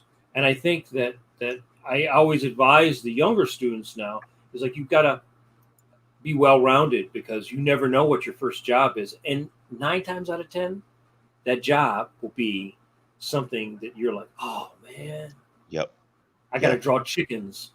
You know, I've never drawn a chicken in my life. Suddenly I got to draw like a whole book of chickens. I think that's, I always go back to that with SVA. Like SVA was so good for forcing me to draw a lot of different stuff. Because up until that point, any sample that you would have seen of mine, it was just fight scene, just fight scene, more fight scene, and another fight scene, like one building in the background, maybe a bunch of rocks with a bunch of lines, a bunch of speed lines. Yeah, that was it. That was it. I have a couple of questions here. I'm trying to curate them. Sure. Some of them are kind of things we covered already, but I want to try to fold these in. Let's go. All right. So our old friend Colleen says, KHARY, what is your process when you're in the studio? Do you play music or put anything in the background when you're working? We kind of talked about that. Do you have favorite art supplies that you use? Maybe you could talk about your digital workflow and any other things you listen to. Sure. Okay. Well, as far as the music first. As I said, I listen to a lot of podcasts, like a lot, more than anything else. I listen to a lot of podcasts because I like to just hear people talk. I like to learn stuff too. Honestly, I listen to like weird World War II podcasts and like Civil War, like all that kind of stuff. That's what I listen to. But yeah, music is very important to me. But music is very important to me at specific times. Like rhythm is like a real important thing when it comes to drawing for me. Like I'm always trying to get into a certain flow with the scenes. And so if I'm doing a certain scene that is like somber, I'm going to put on somber music to kind of reflect that in the music. Same with like, if there's a fight scene, I'm going to put on something that's like really energetic and fast paced Like I use that a lot to kind of harness into the energy that's happening in the music and put it onto the page. So music is like your mood board, almost like. Absolutely. I mean, I create whole playlists for comics that I'm working on. If I know there's a certain scene coming up that has like a perfect example, like Excellence, the book I'm working on now, it's based in New York City, and whenever I have to draw like a New York scene, I will just gather a bunch of like New York hip hop and put that on nonstop until that scene is done. But if there's a scene that's like, oh, we're doing magic, like we're gonna go some places, I'll put on like some Hans Zimmer, some orchestral music from movies, something like that. Like if I want to go real cinematic, I will go there with the music. Do you do a lot of YouTube channel music, or like the tape deck? Not so much with YouTube, but I mean, I still because I consider myself young, but I'm still old enough to where I have like a giant MP3 collection. So like I have all the music I need on my hard drive already. So So old. MP3, I know. gross. Listen, there's a whole generation of kids that are like, what's an MP3? Like they're like, if it's not streaming, they don't know it. That's a robot from Star Wars, right? MP3. That's right. Here's kind of a follow lateral question from Eternity Forever. I like it. How do you get motivated to draw something you don't like or can't draw well? Oh, that's an easy question. I just look at my bills for the month and I say, oh, these gotta get paid like real soon. So let me get on the drawing board. Honestly, the real answer is that question, I get it, and I feel that was much more of a hurdle when I was younger. Yeah. But now I feel like whenever there's something that I don't like drawing, I can always find something in it that I can make enjoyable, and then I just focus on that part. Like I hate drawing city scenes, like I had to do a Spider-Man cover recently, and it was just nothing but windows everywhere. But I found that I can make it a lot more interesting for myself if I just give it like a really cool angle. Like I'm really into cinematic angles. So if I can angle it in a certain way and then create like some really good lighting for it. Lighting is great because lighting can hide a bunch of shit anyways. Yeah. And if I give it a cool angle, I can kind of find a way to make it fun for me, even though I hate drawing windows with a passion. Like I have figured out my tricks for making stuff work for what I do. Which is, I guess, if you think about it, I mean, we had talked about this before, but your job is to solve a problem. Yes. So your problem is, how do I make this interesting to myself? Like Yeah. I'm sure guys' work you would look at and go, and they would be all backgrounds, and you would go, that is awesome. That's cool. You got to figure out your way to make that cool, right? Yeah. Like if Michael Golden drew the background, it would be really cool.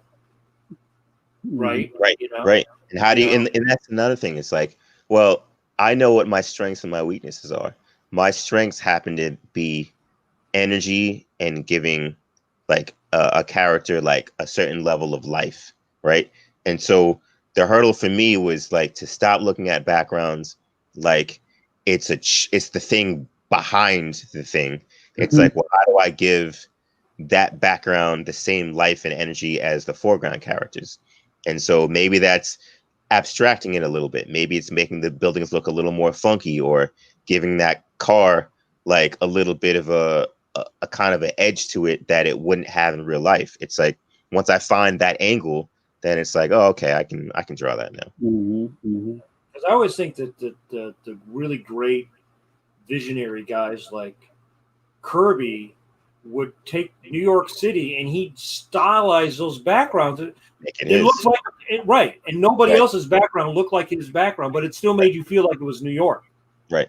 You know, and same with Mobius. There's people like that. They would take a background and they would make it interesting. They would, they would find a way of making it their own iconographic feel, style, pattern, texture, repetition.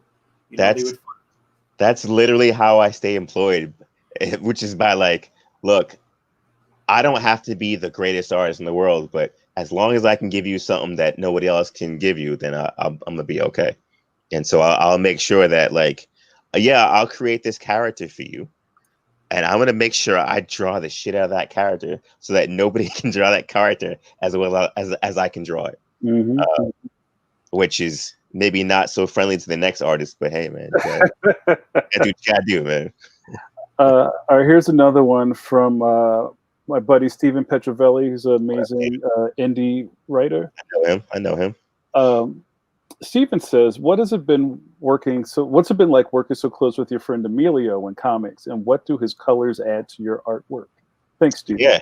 Yeah. So he's referring to Emilio Lopez. He's like my partner in crime for like 95% of the art I do these days. And I realized early on in my career that like, because I have a certain art style that is so open to interpretation that like you can't just put any colorist on it, which happens a few times. I had a few jobs early in my career where I just was not happy with the color. Like I would draw it thinking it was going to look one way, and then the colorists, because they have their own brain, would do it completely different than the way I saw it, and I wasn't happy with it. And so I realized really quickly, working not in comics, but I was working with Emilio on Turtles and on other stuff. And like, I was in the studio with him every day, like physically in the studio with him. And so he'd be like, yo, come to my computer real quick and check this out. And I'd go over to him and I'd say, oh, I like this, I like that, but can you change this? Can you change that? And we'd kind of like, I would be able to art direct it in a way to where we were both happy with it. And I realized that a lot of times in comics, that's not the way things work. Like once it leaves your board, it's off to the other guy and they just do whatever they're going to do with it, whether it's the inker, whether it's colorist, and you don't get to communicate that much because it's a production line thing and there's a schedule. And I was like, I don't want to work like that. I want to always communicate with whoever I'm working with. And so I realized really quickly that me and Emilio have the same influences. We understand each other. He's into animation. He's into manga. He's into anime. We like a lot of the same stuff. And so what he was doing over my art was like what I saw in my brain, but better than I could actually do. And at that point, when you find that guy, it's like, oh, come on, you got to stay with me. Yeah. And I made it a point. I was like, because I left comics for a couple years to go into animation. When I came back, I said, I'm gonna market the two of us as a team. Like, if you want me, you got to take this guy as well. And I found that situation worked to both of our I'm blanking a little bit. It worked in our favor, yeah. And ever since, like every time, and that's not to knock other colorists, because I've had some amazing other colorists, but I feel like there is something there where he knows my brain sometimes better than I do. And if I'm on deadline and I'm like, look, bro, like I did what I could with this thing, but you know what I'm trying to do. And he's like, don't worry about it. I got you. Yeah, he knows how to land the plane. He completes me, as we say. I love it. So before, because I know we're running short on time, why don't you show us what was on your screen and maybe talk a little bit about your you're all digital, right? You were saying I'm all digital. Yes, I'm working off a Surface Pro right now. What was the last traditional piece you did? I still do some covers from time to time. Like a lot of time, like Spider-Man covers, for example, I try to do those traditionally just because I know fans will still want to buy those. You know what I'm saying? Like, so I try to do a couple pieces by hand per year just to have something for the fans who want to buy something. But otherwise, I tend to keep it. It's always good to have some stuff to sell. The aftermarket is, look, man, there was a couple months ago, my cat got sick and I needed some cash real quick. And I just put my link for my original art, and that like saved my life, man. It was like, I needed that, and like having that aftermarket kind of revenue stream is still very important to artists. So I don't think I'll always be mostly digital, I think, but there's always going to be a little bit of stuff that I'll have for the fans because people like to collect. People want to have something of yours that they can hold on to that's physical. And that's also different between animation and comics, because in animation you can't say like, I'm going to be giving this stuff away because they've got it all. Yeah, not at all. So all right, let me see if I can figure this out. Hold on. All right, so you hit the share screen. Share screen. I gotta turn my pen back on. All right, hit share screen, and then it'll say what exactly are you trying to share. So there should be a couple of columns there. Wait, can you guys see that right now or no? No, not yet. You have to kind of tap on one of the. You have to tap on the thing that you want to share. Right, and then.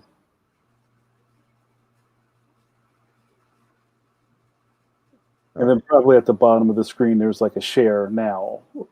It's blue. There it is. All right. So. Okay. All right.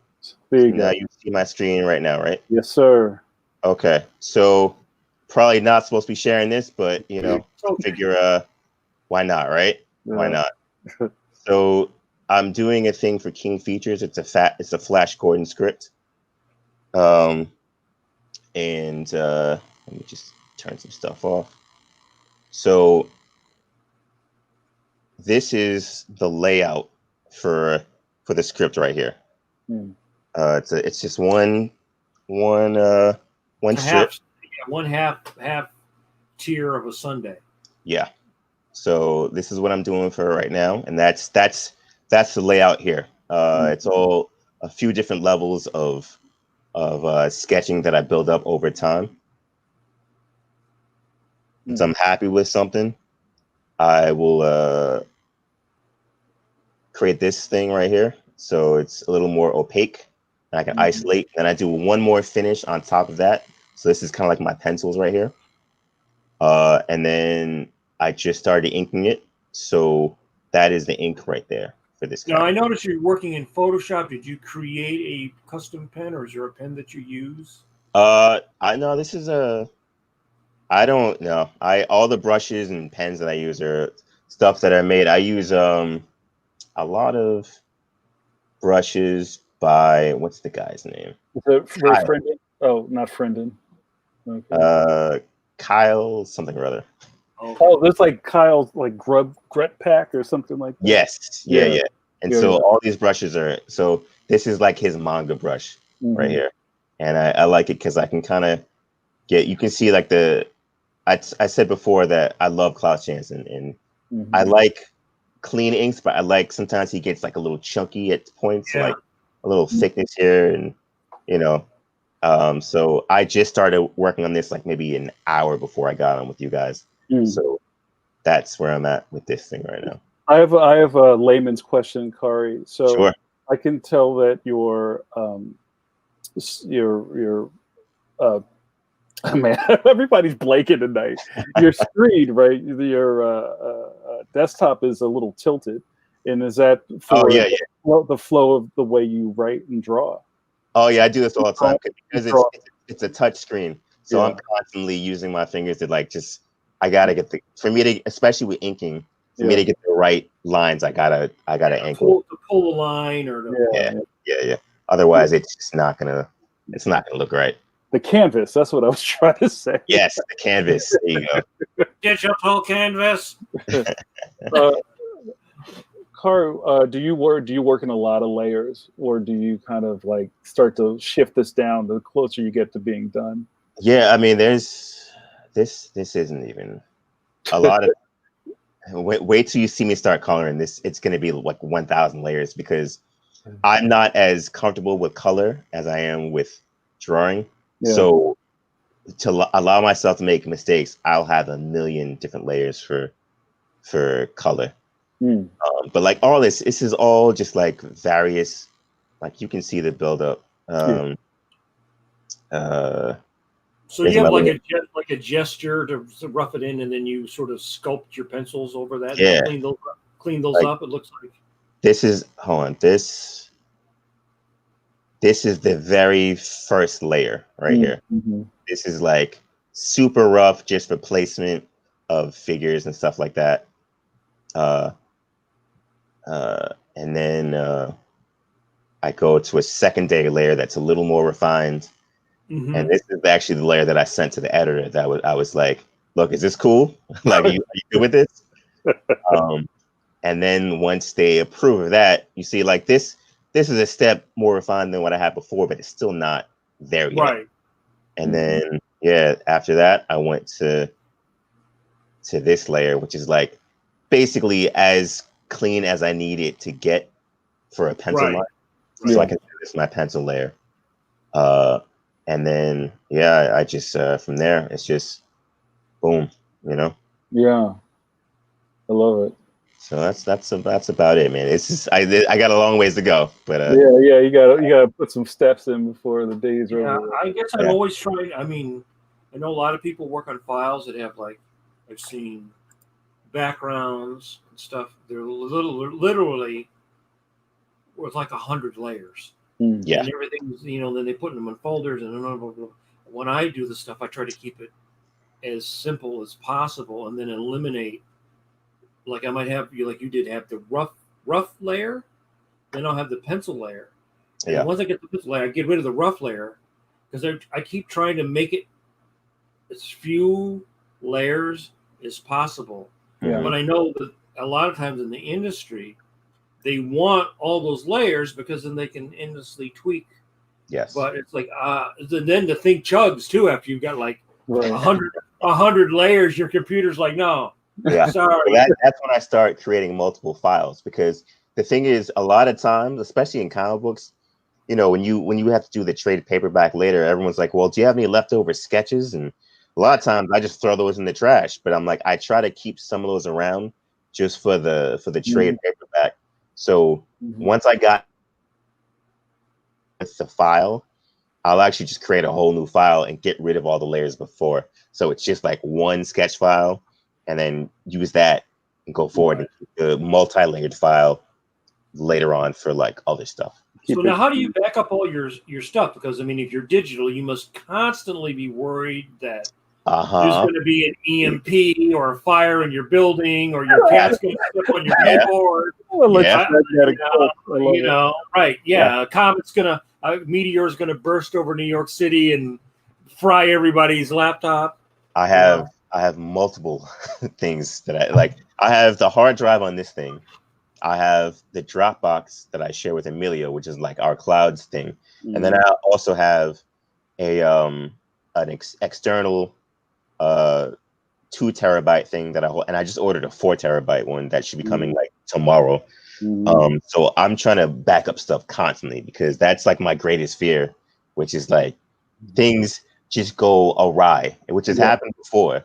Like every drive you have is going to die. Even the solid state. I taught when I interviewed Bill Sienkiewicz, he said he lost a lot of his stuff when hard drives, and even you back them up and they still, like CDs, degrade.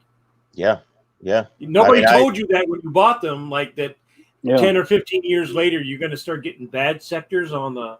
And disc rot is what they call it.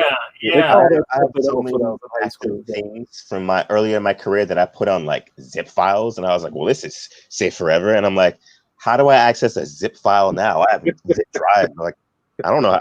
I can't access a zip drive. Like, you have to send it off to one of those places like, Yeah. $400, we'll access your zip drive. You don't have a junk box in your closet full of old tech, bro. just in case. I've moved so many. That's the problem with New York. I've moved so many times that maybe I do, maybe I don't. I have no idea. So you started with the era that still had the SideQuest? Yeah. Mm-hmm. Yeah. And those things always sound like they were going to break anyway because they were like, they rattling constantly. Constantly. All right, guys. I have like some rapid fire last questions, and then we're going to let you go. Okay. But this is a really great interview. You see how quick the time just flies by, right? It's crazy. I'm having fun. I appreciate that. So our good buddy J. Robert Deans, or JRD as we call him in the street, says, how was it working with Chip Zdarsky as a writer? Did his being an artist make his scripts easier / more enjoyable to work from? Yeah, I think so. Because Chip was super easy to work with because I do feel like his script was detailed enough that he knew where everything needed to go, but he also like got out of my way and was like, but you know how to handle this. So I have found I much prefer to work with a writer who's working with me in mind. Then sometimes you get a script and they're just writing for anybody, and that's where I feel like it's so impersonal and like you don't know me. Like when you work with a writer who knows you, they know your strengths, they know your weaknesses, and they know how to maximize what they can get out of you. And I feel like Chip knew enough of, even though I hadn't met him, he knew enough about my artwork where he was like, I know what this guy draws well. And I could see it in the script. And I mean, it was a simple thing, but like it was like perfectly made for me. And I think a lot of that probably has to do with him being an artist. So yeah, it made it great. I really enjoyed working with him. Oh, cool. This is going back to when you had your art on the screen. But this is a question we talk about all the time, just even on the phone or to other artists. Eternity Forever asks, do you have to zoom in to get the right look of the inks when you're working digitally? Because there's hazards with zooming in too much. Yeah, you can speak on that real quick. I try to limit how much I zoom in, and that's also a deadline thing. If I know I have a long deadline, I'll probably zoom in a lot more than I would. And if like I know it's got to get done in like 2 hours, I'm just like, nah, keep it at a certain size and get it done. You know what I'm saying? Like my tablet, I don't have one of the big tablets. It's like, I think it's like 8x10. So like, if I keep it at 100%, it's the exact same size it would be that if it was on my table, like physical form. Going too much beyond 100% if I can help it. I might sometimes if it's like a specific faces that I gotta get right.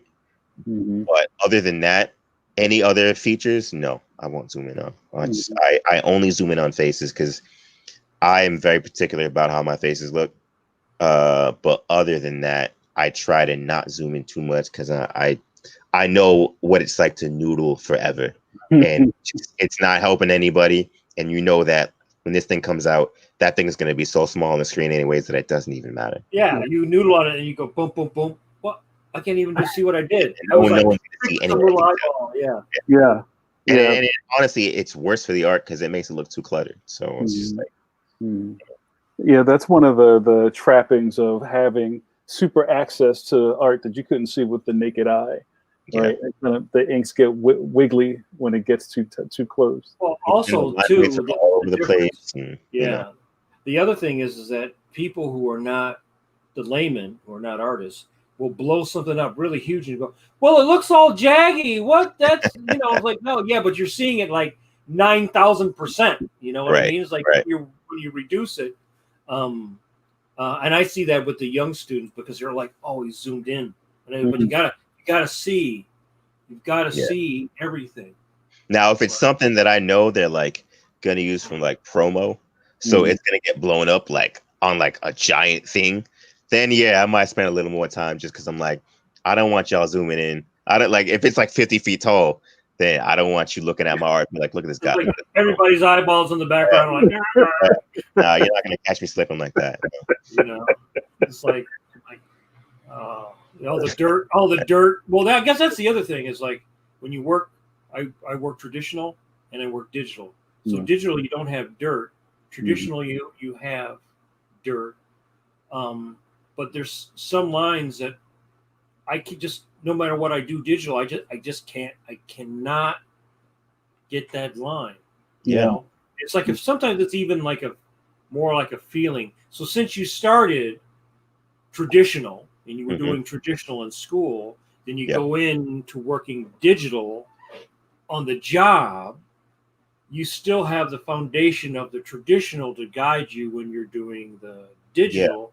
But digital now is not digital of 2000. No, it was a different thing. But I also like sometimes like my problem with digital, and I see a lot of people doing it nowadays. Everyone's digital these days, but like sometimes the art looks like too clean, you know, like it looks too perfect.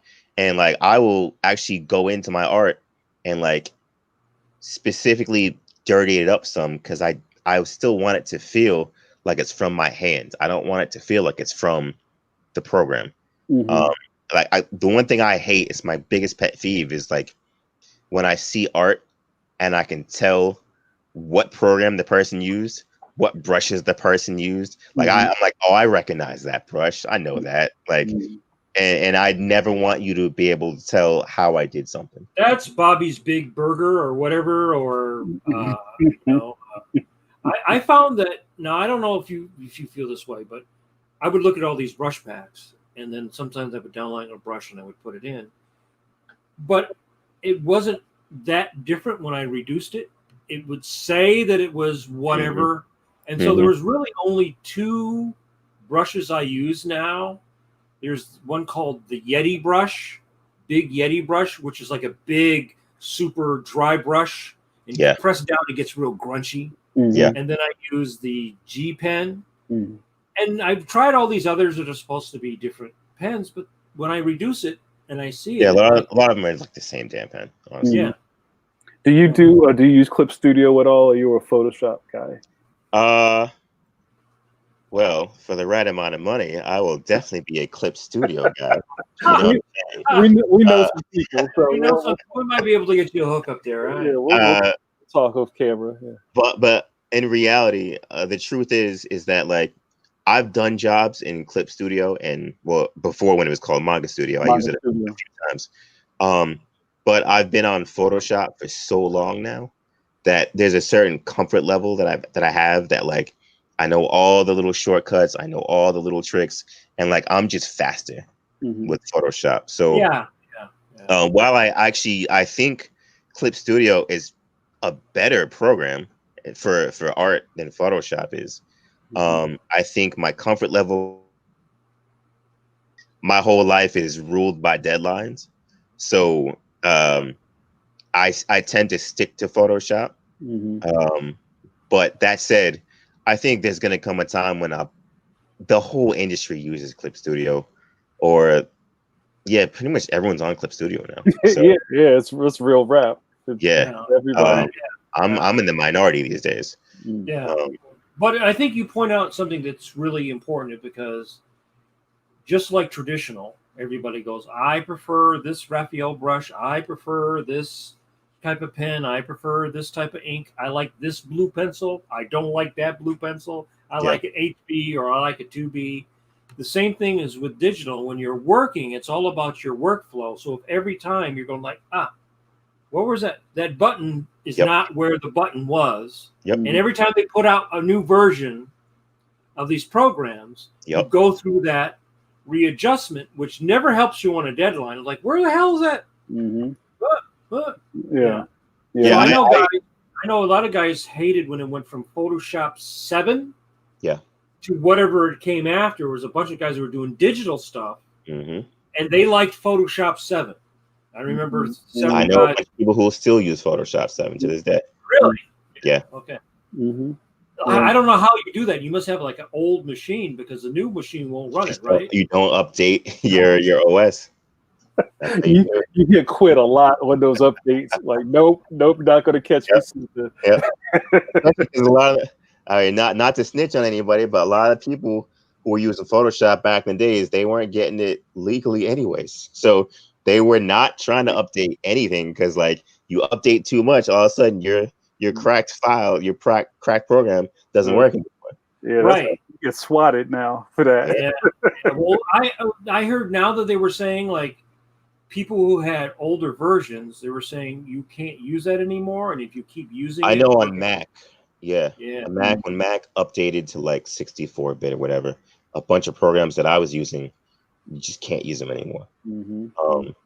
I don't know what it's like on PC because I actually did update to the newest version of Photoshop because at some point I was like, you know what, I've been stealing this program for like 15 years. Like, I can pay $20 a month. Like, I can write it off of my taxes. It's okay. Right. You know, like, it's not that bad.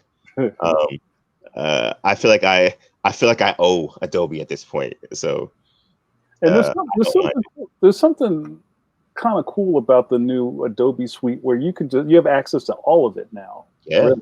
And it's like a perfect time to start picking around with things you couldn't afford before.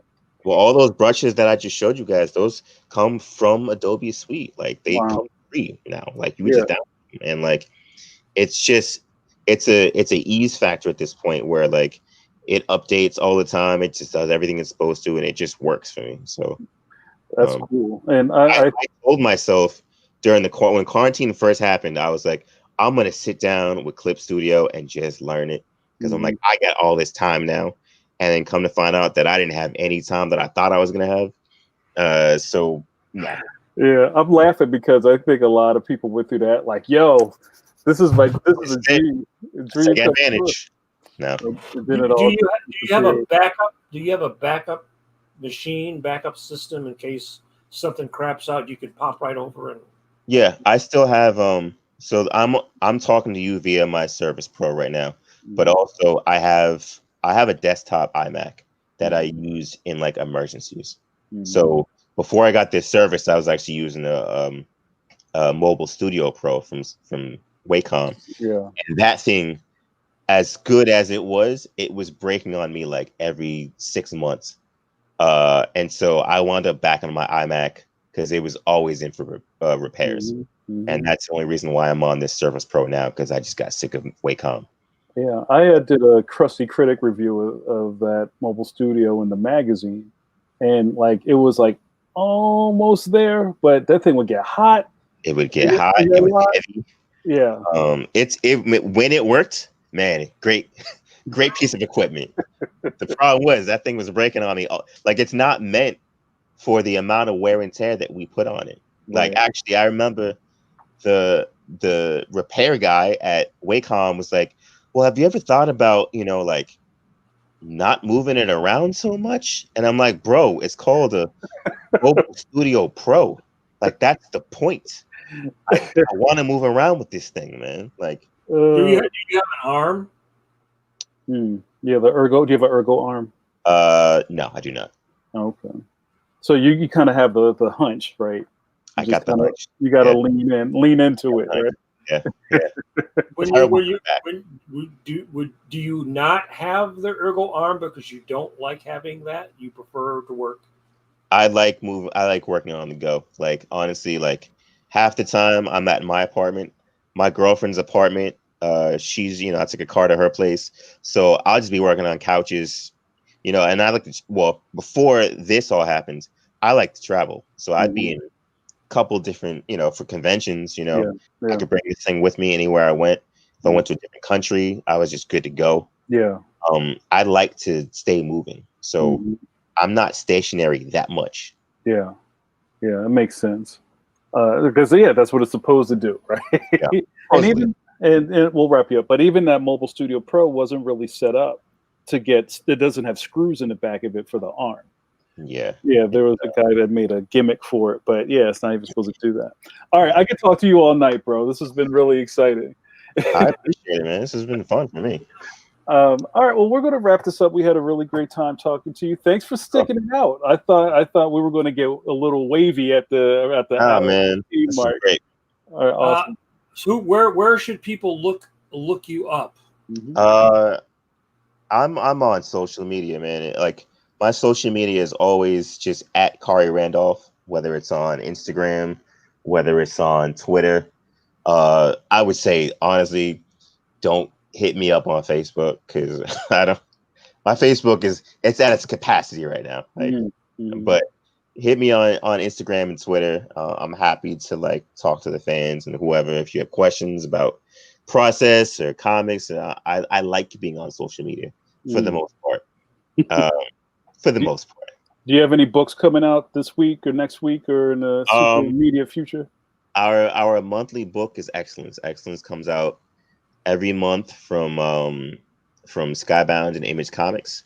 So that's my main gig. That's we're on issue number 10 coming out soon. And so that's my regular gig. I also the monthly cover artist on Teen Titans. And I always have at least 2 to 3 other covered gigs going on at any given time. So I'm always making sure I have something on the stands. But the main thing is excellence at all times. That's my main gig right now. Yeah, it's a gorgeous book. Flash one thing whenever it comes out, I have no idea. Very cool. Well, we'll make sure all of our viewers and listeners and readers go cop your work. You're a fantastic artist, and I'm glad you're able to bless us with your presence tonight, man. Thank you. Thank you so much. Nice to meet you. Mike, Virtually. I'm a big fan, so the pleasure is mine. Yeah, well, and let Bret Blevins know that I am a huge fan of his. I actually I bought his entire run of Sleepwalker comic books on eBay because I at point earlier in my career I had to do a Sleepwalker relaunch for Marvel, and I read every one of those comics, and I became a big fan of his as a result. Wow. So let him know I respect it. That's what's we'll definitely pass that along, bro. All right, thanks a lot, man. And you enjoy the rest of your evening. Hopefully we'll get you back on soon. For sure. All right, take care, bro. Kirby hands. Kirby hands. Oh, I like the purple ones too. That's what's up. Yeah, that's the Galactus hands. Have a good night, man. I guess. He's gone.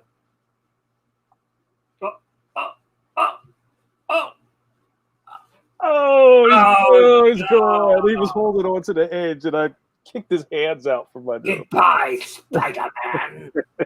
Yeah, KHARY, that was a really great interview, and we got to know a bit more about him. He's a fantastic artist, and one thing that I like to say about people like KHARY, he's a professional. And Mike, we talk about professionalism all the time, and I guess it takes a different form depending on when you came into the business or how old you were, or where the business was when you started. And Mike, when you and I first started hanging out, I would ask you a lot of just kind of like, I guess like young fan questions about the business. And I would ask you things like, well, you guys didn't seem like you ever missed deadlines, but it seems like us 90s, 2000s people are a lot more lax in the way we get things done. And it seems like a lot more. The penalty is different. The penalties are different. Right. Like if in the first half of my career, which I guess would include up to the end of working on something like Shazam, if you were late, you lost income because they would take the book. Yeah. They would take the pages. Oh, the penciler just sent in the other pages, but you're late on those pages. Those pages are going to somebody else. Yeah, right? Yeah. You got punished. Right. Yeah. So, but it was also because, and what fans don't realize is that you have a time for your book to go to press. Right. So when that issue of Shazam's done, it's all those books that are going that week have to go to the printer. If your book does not go to the printer is not going to lose business. They would charge you a penalty for being late. Yeah. So 12 weeks from being in the comic book store was what they would call the book being hot. Once you got down to 7 or 8 weeks, then you really, then the shit was really, really flying. You go a couple weeks. Now, because of the way the industry has changed, and we talked about a little bit about this before, everything is transferred digitally. There's no actual physical shipping of the artwork. None of that. Artwork doesn't leave my studio, doesn't leave your studio, KHARY's studio. So the files are transferred digitally. They can print faster. The presses run faster. All the production to get to because plates used to be made by hand. Mm-hmm. You know, it was a guy who went and exposed the thing and developed the thing and then put the plate on all that was all done by hand. Whereas all these craftspeople that worked in the printing, and that's what I learned when I was a teenager.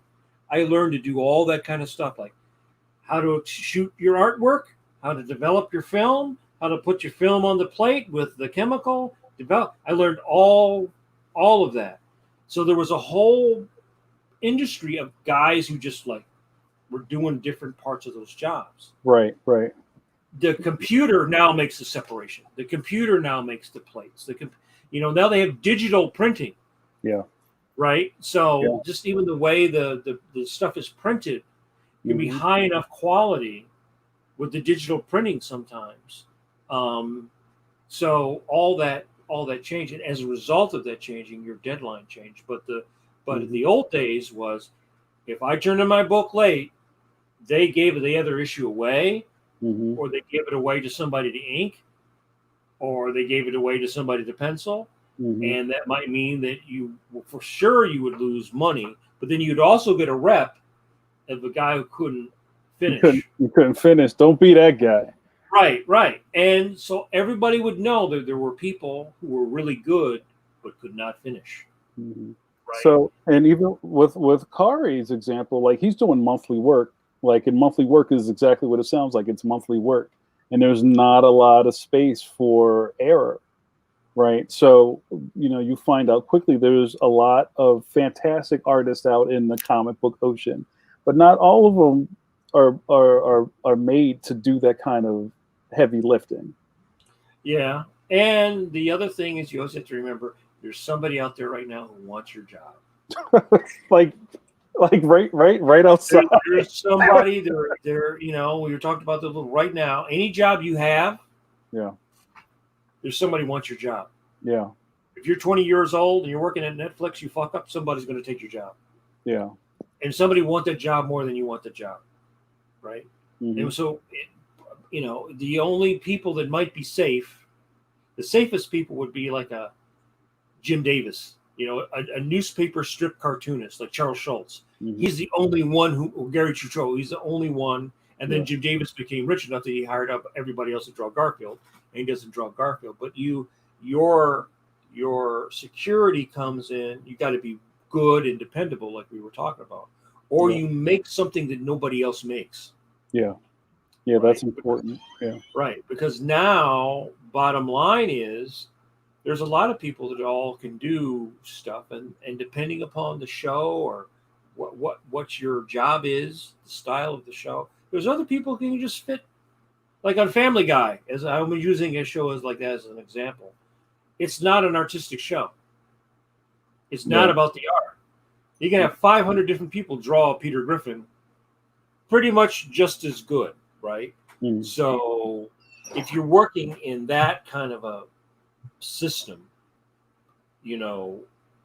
it's not about your particular version of it. It's like, can you do it and do it on time? So in the 90s, the punishment year by year went away, and the industry also accepted stuff being late. It didn't start out being acceptable being late because the books would be returned. So not only would you lose money, it would cost the company money to print the book that was late. Right. Any issue that did not sell could be returnable. Right. So DC would have, or Marvel, whoever would have to eat. Those Image guys ate a lot of money because they were late. Right? Yeah. Because they could be late, or they were late. I know a guy was my art dealer for a while. His garage was full of Image returns. So a lot of those guys made money, but a lot of those guys also left a lot of money on the table because they were late.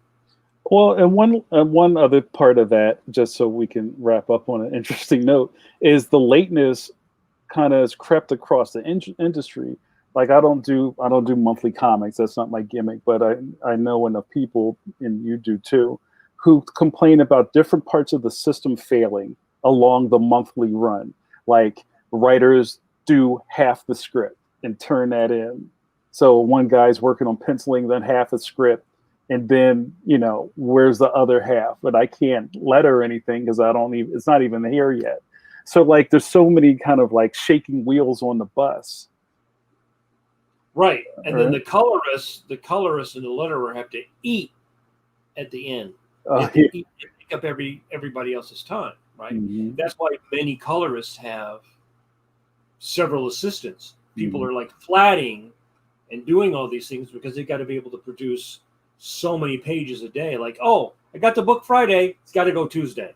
Right. And I remember watching people campaign for flatting jobs. Like I can do a whole book in a weekend. Like we need this Monday morning. It's Friday afternoon.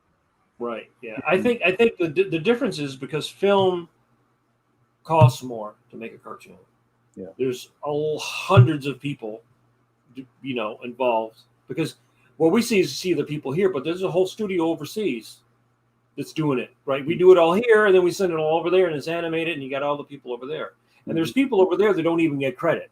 I guarantee you, there are people that work on it, right?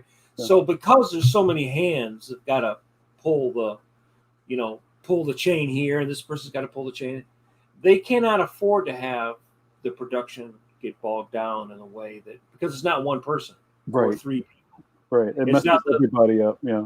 Right. Yeah. Yeah. So the penalty I think is more severe in animation for you being late because you would probably get fired. Yeah. That's the first thing, right? Yeah. Right. You would get fired. I mean, I know there were guys who were board artists who were very good, but they got fired because they were too late. Or they would say, you don't get half the script, you get 3 pages. Mm-hmm. Right. So again, lateness costs you money. Yeah. Right. And in an animation you get paid per page of script. That's the way basically you ended up breaking down. Yeah. And in comics you get paid per page of comic. That page may be a plot, so you don't get so many pages. You have to make up the pages. Right. But it's the same thing. And eventually, no matter what part of the business you're in, if you blow deadlines, you're done. Gotta go. Yeah. So, go ahead, Mike. No. So, kind of plussing back on what KHARY was saying about the 3 tenets of being a professional. You need to be this, that, and the other. Like another part of that is being able to handle the pressure of doing this stuff. That's kind of like the undercurrent of all of this.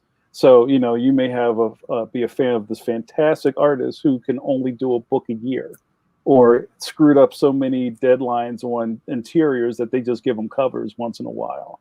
You know what I mean? And you lose money that way. And I think that a lot of people don't know in the beginning about that. Like they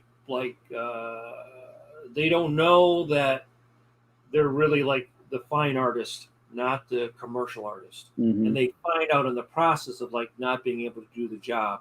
Or like you're good for 10 pages and then you just you run it out of the Walkman batteries are dying.